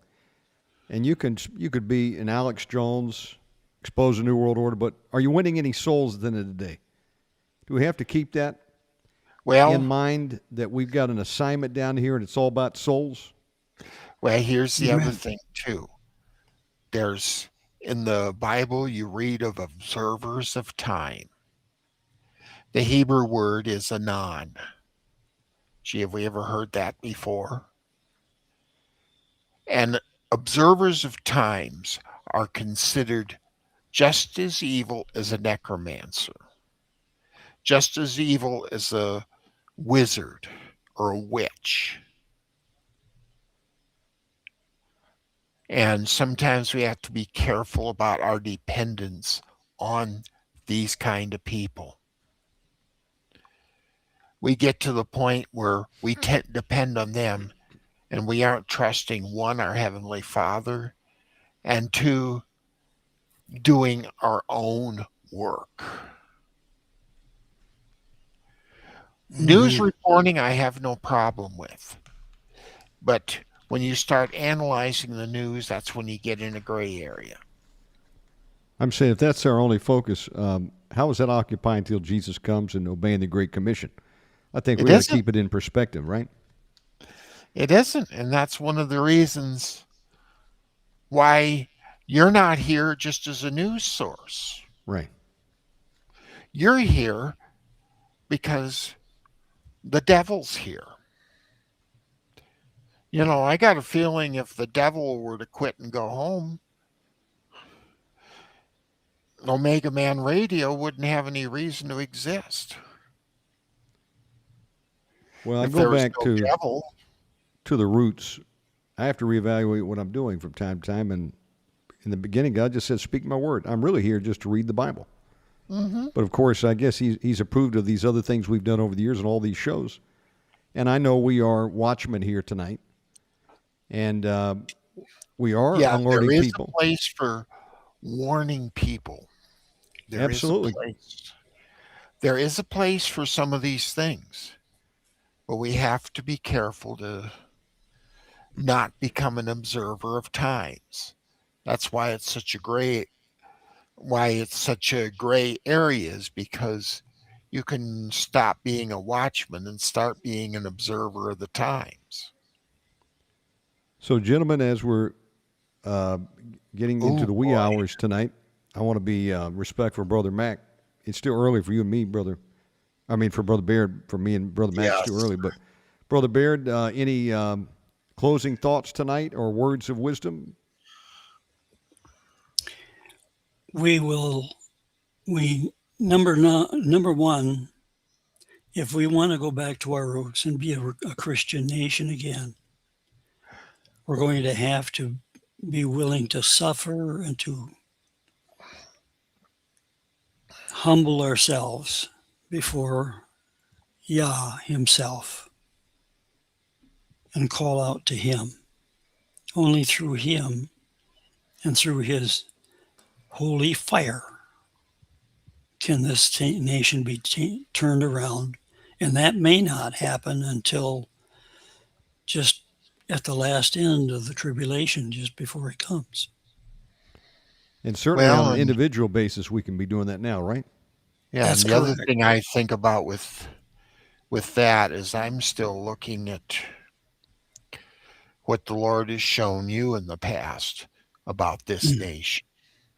Well, that's And true. one of the things you've been shown is the destruction of the federal government Hmm. and things going back to the states. Because technically, under our Constitution, we have 50 nations coming together That's to, correct. and literally we could get rid of the federal government. We would still be able to rule our states. Colorado could stand on its own. We grow our own food. We have our own energy. We could do very well by ourselves. Because we grow food in the east, we have oil in the west. We'll do fine. We got mountains in the middle that everybody can go vacation in. Do you believe we should grow some gardens or victory gardens if we can now, Brother Baird? Do you grow any food? Yes, we have. I have a small acreage here. It's less than an acre, but we grow crops and we have livestock. That's awesome. You got any egg laying chickens? We used to. Um, it got to a point we were selling. We had so many eggs. We had 30 eggs a day, and we can't eat 30 eggs a day. So we were selling it, Not even and with then all the kids you have, you can't. no, you can't. And so, but we were in the process of selling them. we started to have individuals demanding that we give them such and such and such and such on eggs. And my Wow. wife says, no, this has gotten too far. We're just going to get rid of all the chickens. So we did. Did you eat them? Fried chicken? Yeah, we ate those. We now have rabbits instead. Wow. Rabbit wine for Yeah, fertilizer. Here it's the best in the world. yeah, that's what I heard. And then we have lots of goats. We used to have some ducks, but I haven't seen them in the last 6 months, so I'm not sure who Who ate 'em? ate those.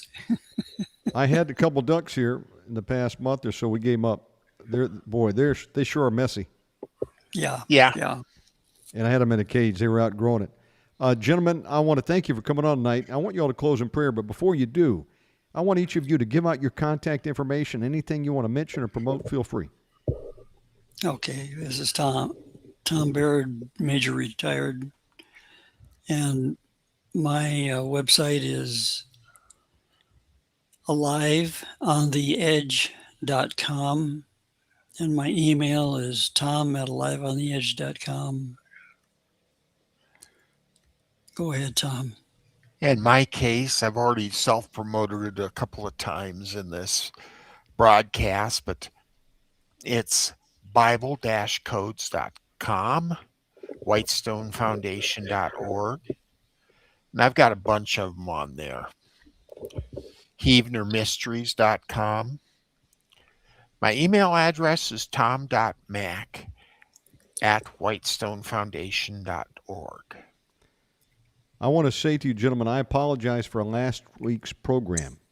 I accidentally deleted it when I was cleaning my channel up, but I've got it and I'm restoring it today. In fact, I was supposed to finish it last night, but I'll get it done today. Last week's will be put back up there, but I know I took you on some rabbit trails today, speaking of rabbits. But what would you like to title this program for the archive today? Any ideas? Boy.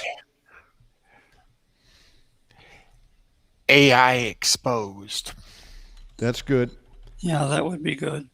Now, one more time, your websites, gentlemen. aliveontheedge.com. Now, Brother Baird, is there an email address you want to give out if people want to contact you? It's tom@aliveontheedge.com. Okay. And Brother Mack? Okay, it's tom.mack, M-A-C-K, at whitestonefoundation.org. And whitestonefoundation.org is my main website, but bible-codes.com. And then we have ancient-evil.org, heavenermysteries.com. Oh, I got a bunch of them. Okay, so I'll send them to whitestonefoundation.org or bible-codes.com. Codes.com. Okay. One more question, gentlemen, before you close in prayer. Brother Baird, have you written a book about your time in NAM? Yeah, my first book, Alive Wisdom on from the the- Edge. Okay. I was thinking like wisdom from the rice paddy. No, I was having my adventure and I was living on the edge. Living on the edge. Are you going to come up with a sequel to that, gentlemen? Oh, I don't know. the only thing we're coming. Oop. Hello, I'm here with you. Tom. Tom You fell off. dropped. He sure did. He dropped off. I thought it was me. Do you know that you could record just a story, narration, record into your phone? You can take that file and we can throw it into tactic.io, which is one good use of AI. If there's any good use of it, this is pretty good. It'll make a transcript, and then you could take it and y'all could edit it into a book. So you just basically tell a story, and it will transcribe it for you. Just something to think about. Pray about it. Okay. You could just one day, talk about, one of your missions and anything, thing that came out of that, what lessons learned, for example. and that makes a chapter in your book, Alive on the Edge too. I mean, I it can could be talk done. about I could talk about the culture. I walk down the canal and I'm going by this little square piece of rice paddy. Yes, yes, It's sir. flooded. It's right next to the river, Yes, and it's got a little house with high stilts on it and a skirt around it, and so you can't see in it. But that's the outhouse for the village. And suddenly, as you're going by, we're going on patrol now. This is the scenario. So I've got my rifle ready and all this, and all at once, as I'm right up next to the plot of land that's flooded, whoa, there's all sorts of fish just jumping and leaping around. Somebody has just defecated into. They were in the outhouse and they defecated in, and that was the shitfish. the You shitfish don't eat. now, were those You don't Viet eat. Cong? No, you just don't eat them. Oh, you don't eat them. Oh, because No. they're eating they're eating the caca over there. That's correct. Oh my goodness. That's part Um, of the culture. So, what kind of phone do you have? You have Android or iPhone? iPhone. Okay, on that there is a recorder function. There's an Okay. app. You just click on it, and then you hit the start button, and it records into the iPhone, and it gives you an audio file. You could take that, send it over to Brother Mac, and we'll run it through my tactic program, unless he's got one. I've got a subscription to it, and it will give you a full transcript of what you dictated in there. Oh, okay. He could turn that into a chapter of a book, The Shitfish. Mm-hmm. You know, the time we had those snakes coming out of the wall. You know, the bouncing Bettys. I think you could break, you know, you could, whatever you didn't cover in the first edition you want to add, you could form into a book. I mean, this is not an AI book, you see. This is real book, but it's just an easy way to transcribe it. Okay. Because we can do audio. I can take this program, for example, run it through the tactic program, and in about 2 minutes, it'll have a full transcript of everything we talked about tonight. My goodness. Now, that's a pretty good use of the technology. Brother Mac, his system probably collapsed. Do you want to close us in prayer, and I'll get you out of here? Okay. Dear Heavenly Father, we thank you for this time that we can be here discussing the difficulties of our time and our age. Father, we know that we're getting close to the end. We are, in fact, in the final generation. Everyone that's here now is in the final generation before your coming. And that event could happen anytime here within the next 7 years, 10 years, 15 years. Doesn't have to go all the way to the end of the 6,000 year reign of mankind on earth, which ends at 2075. That's exactly when it will be 6,000 years since creation that will have occurred, and then the last millennium is Christ's reign itself. But I believe, and I have great indication from the scriptures in prophecy that probably will happen before the 7 years as Christ prepares for his reign. So, Lord, I pray that you prepare us for that. In Jesus' name we pray. Amen. Amen. Amen. Sorry about that, guys. I got cut off here for a minute. That's all right. Brother Baird, we'll get you out of here. We'll see you next week, brother, God willing. Okay. God bless. Love you, brother. I Brother love you Mac? too. Yes. Hey, before we close, I told Brother Baird, I said, you've got a phone, right? He says he's got an iPhone. I said, there's a recorder function in there, an app. And he can just speak right into it, and he could tell a story. And we could take that audio, and you could run it through tactic.io.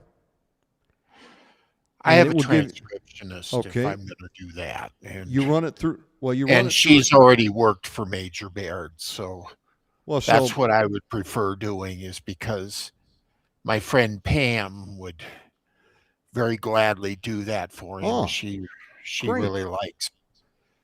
So She, you could transcribe that and turn it into a chapter and tell some of the stories and adventures that you didn't cover in the first book.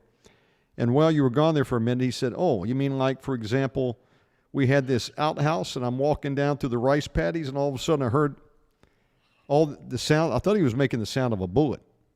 Zip, zip, zip, zip. And he said, no, what had happened, those were the fish. Those were the shit eaters is what he said. Someone was sitting out there having a bowel movement, hanging their butt out there over the water, right in that outhouse, and the fish came out. yeah, And he said, I said, well, so what's that mean? Was that Viet Cong over there in the outhouse? He says, no. But he says, the moral of that story is you don't eat fish over there. no, they're not kosher. No, absolutely. I said, that's interesting. Well, he's got a bunch of stories, you know. And so, Yeah, I know.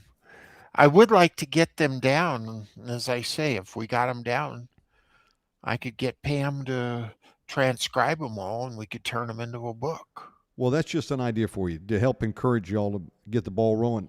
If he could do it piecemeal, send it over to you, you might have enough for a new book. You know, the time he was over Yeah. there with the snakes, the deadly snakes that came out of the walls, and Oh, he's yeah. got so there's many a lot of stories, that. you know? There's a lot of those old stories about Vietnam. Absolutely. And, you know, we know that they're true. These are true stories. Hey, I want to thank you for coming on tonight. And, hey, before we go, let me mention this. It just occurred to me. Brother, I can hear the hoof beats of the crypto racehorse riding again.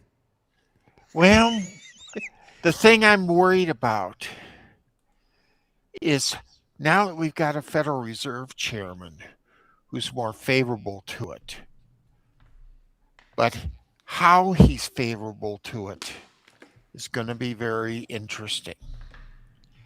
And that's going to change the market immensely. Well, he's not going And to the go worst against Trump. part is the worst part about it is it's going to invalidate all my prior research.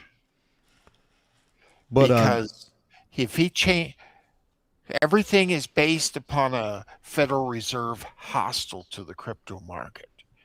Now that we have a Federal Reserve that's empathetic to the crypto market, yes. and also another thing that's part of it is we have a new world order that wants to use the crypto market to control us. So and that's very contrary to, say, what the Bitcoin people proposed, what the Ethereum people proposed. And I don't think they're willingly going to want to go along with that. Well, I'm just interested in what's the next coin to crypto scalp. So I got a call from my brother, you know, Mr. Cam, Yeah. Crypto Cam. And he said, are you trading? I said, no, I'm not trading. He said, well, you need to look at some of these coins. There's movement in it. He said, I made X number of dollars in a day. I said, you did? He said, yeah, I've been driving Uber now for over a year, full time as an Uber driver to make ends meet. I said, how's that going for you? He said, well, I make about $200 a day driving Uber. It's a lot of, a lot of long hours though. And I said, okay, that's great. But he said, I've been scalping crypto again. Crypto scalping, which means you look for those that are just tuning in, and I'm about to close, but you take a crypto coin that's making a little run, and then it drops back down. You buy low, makes a run. It could be, 10 cents, 20 cents, could be $1, and then it drops. You're looking for something that's fluctuating, vacillating pretty regularly, and you can, you can do that on a lot of these coins that, I can't forget what you call them, but they're like Trump coin is one of the big ones. People have meme coins. Yeah, meme coins. So crypto scalping, take a little profit rather than well, sit that's on what I'm saying. You get these meme coins and you figure out when they're going up, and you buy in before it gets up, and then dump before it goes down. So he said Also, he put you can do it with the stock market now. Oh, sure. I was yeah, on Coinbase and saw that, and they had all sorts of stocks you could buy, and on I'm Coinbase, not really real keen on that because if I want to buy a interesting. stock, I'm going to buy a stock. I'm not going to use crypto to buy stock I didn't because know now that. you're adding a third party to your transaction. Well, he Because when I buy identified. a stock, I want to be able to control it too. He Because when you identi- buy common Yep. stock, you vote on the affairs of the company. And I Okay. like to have a little bit of say. If I'm putting my money into it, I want to be able to have a little bit of say. Well, I've never been into stocks other than somebody years ago sent me one. Uh, what do you call it?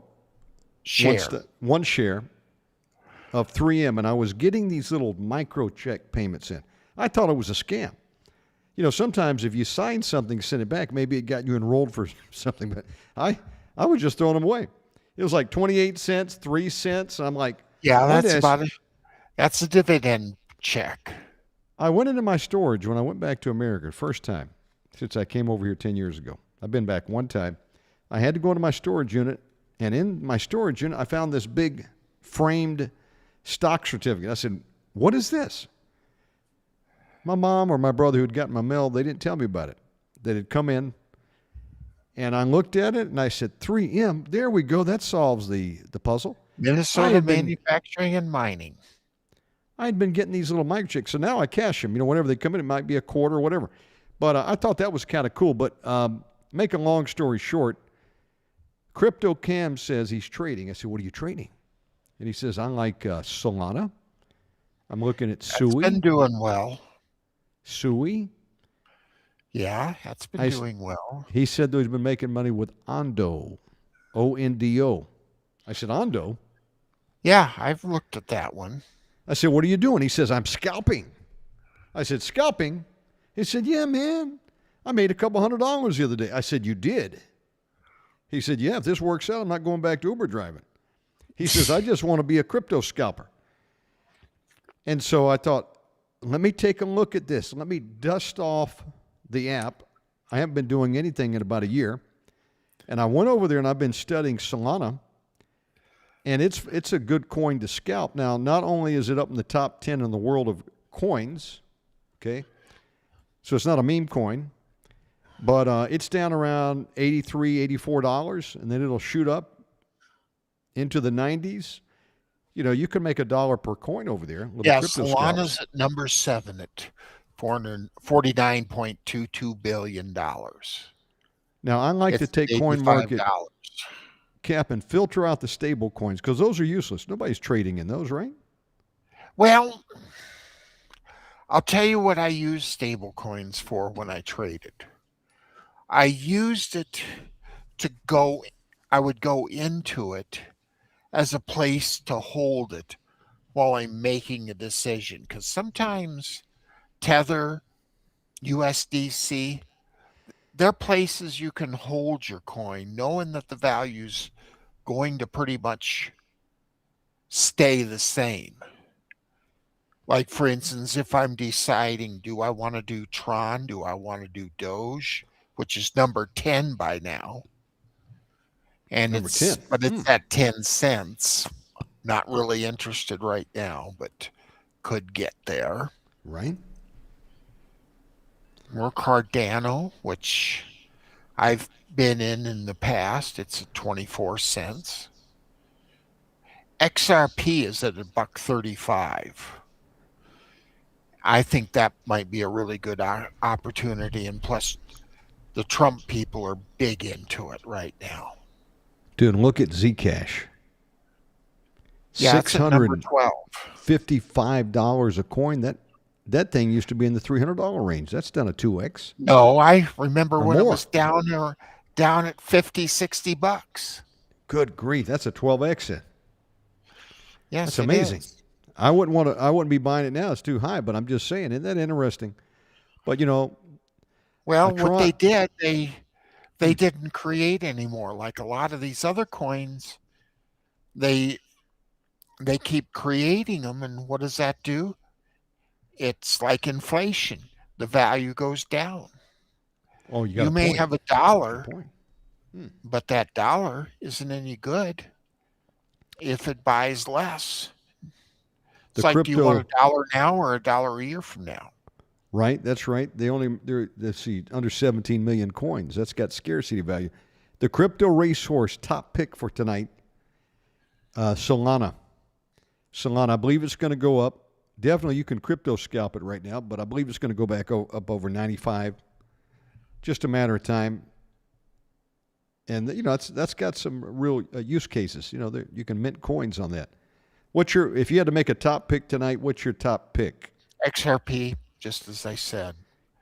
I think because I'm seeing a lot of interest coming from a lot of big players, and that's going to drive the price higher. You think it'll get They back over control two? I think it'll go to 3 or 4. What was the final? I know they've been embroiled in FTC lawsuits for years. Did they Yeah, ever but all finish those that? are over with. They're all over with. They have been for a couple of years. When Trump came in, he sort of put the brakes on all that. You see, the Biden people, for the most part, didn't like crypto. But when the Biden people all filed out and Trump people came in, that's when everything changed. Again, do your own research. Okay, this is just educational purposes only. Please. But if you're not into crypto, I do encourage everybody to get a Cash App account. You can turn your change into Bitcoin. Plus, you can use that card anywhere in the world. And you can send a love offering to Brother Tom and I if you just feel led. But Whitestone 609. What is your Cash App? Whitestone? $ Whitestone 609. If you want to support the work and research of Brother Tom Mack, that's an easy way to do it. I use that Tap It card just about every day somewhere. Use it, get a taxi.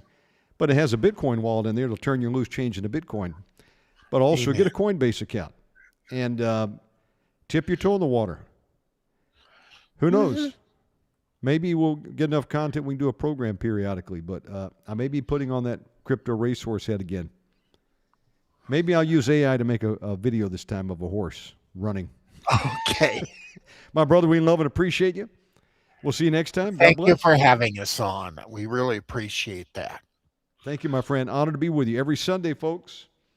T squared. We'll see you next time, brother. God bless. Bye-bye. Okay, that was Tom Mack and Tom Baird. We've got a great schedule for you this week. Tomorrow, I believe we have Sister Rose Betancourt on. Now, what you can do is you can go and get on my e-blast, shannonraydavis.substack.com.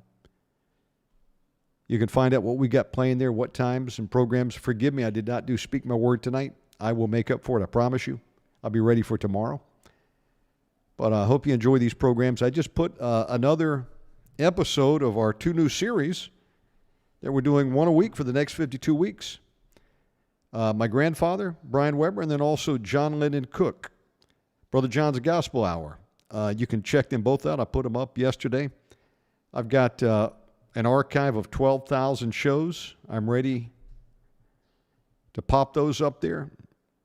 Some new ones every week. I hope you enjoy the content here. My website, omegamanradio.com. If you want to support this ministry, you can do so right there. Love you all. Thank you for tuning in. And check out Solana. That is the crypto racehorse top pick. I'm thinking about it. Yeah, we may have to bring that podcast back, the crypto racehorse. I'm going to go find my music. Get prepared. Okay, good night, folks. Hello, Brother Louie and Sister Rose. God bless you all. Let me just double check. I believe we're on tomorrow night, aren't we? Hang on. Wait a minute. What is today? Let's see. Oh, yes, we are on tomorrow night. We're going to see Sister Rose Betancourt tomorrow, Monday the 25th, 10 p.m. Eastern, 7 Pacific. And then it's Tuesday. We're going to have Harry Cooper doing a morning show, Lou Young in the evening, Dr. Sabrina Sessions, and Dr. Deborah Vels. Tuesday's going to be a full day. Wednesday, I'm doing an AM program with Jim Croft. Gary Stafford, Joseph Ferrara. We got Don and Perry coming on this week. Lawrence DeMello will be on Saturday. Demon Hotline every Friday night, 7 to 9 Eastern. We've got Soulbait booked for June already. Got a date. We're going to do 3 special programs with Israel in the month of June. 3 different special guests we're going to be bringing on. God bless Israel. And we got much more going on here. Wait a minute. Brian Melvin scheduled for Saturday? Oh, no, that was this Saturday. Oh, yeah. I'm sorry. Yeah, he was not able to make it. That's why we didn't have him on yesterday. Okay. We've got him rebooked. Okay, I'm ready now. I'm looking at the right schedule here. So we'll see Sister Rose Betancourt tomorrow. Folks, and love you all. God bless you. We'll see you next time. Thank you. Love you too, Brother Louis. Sister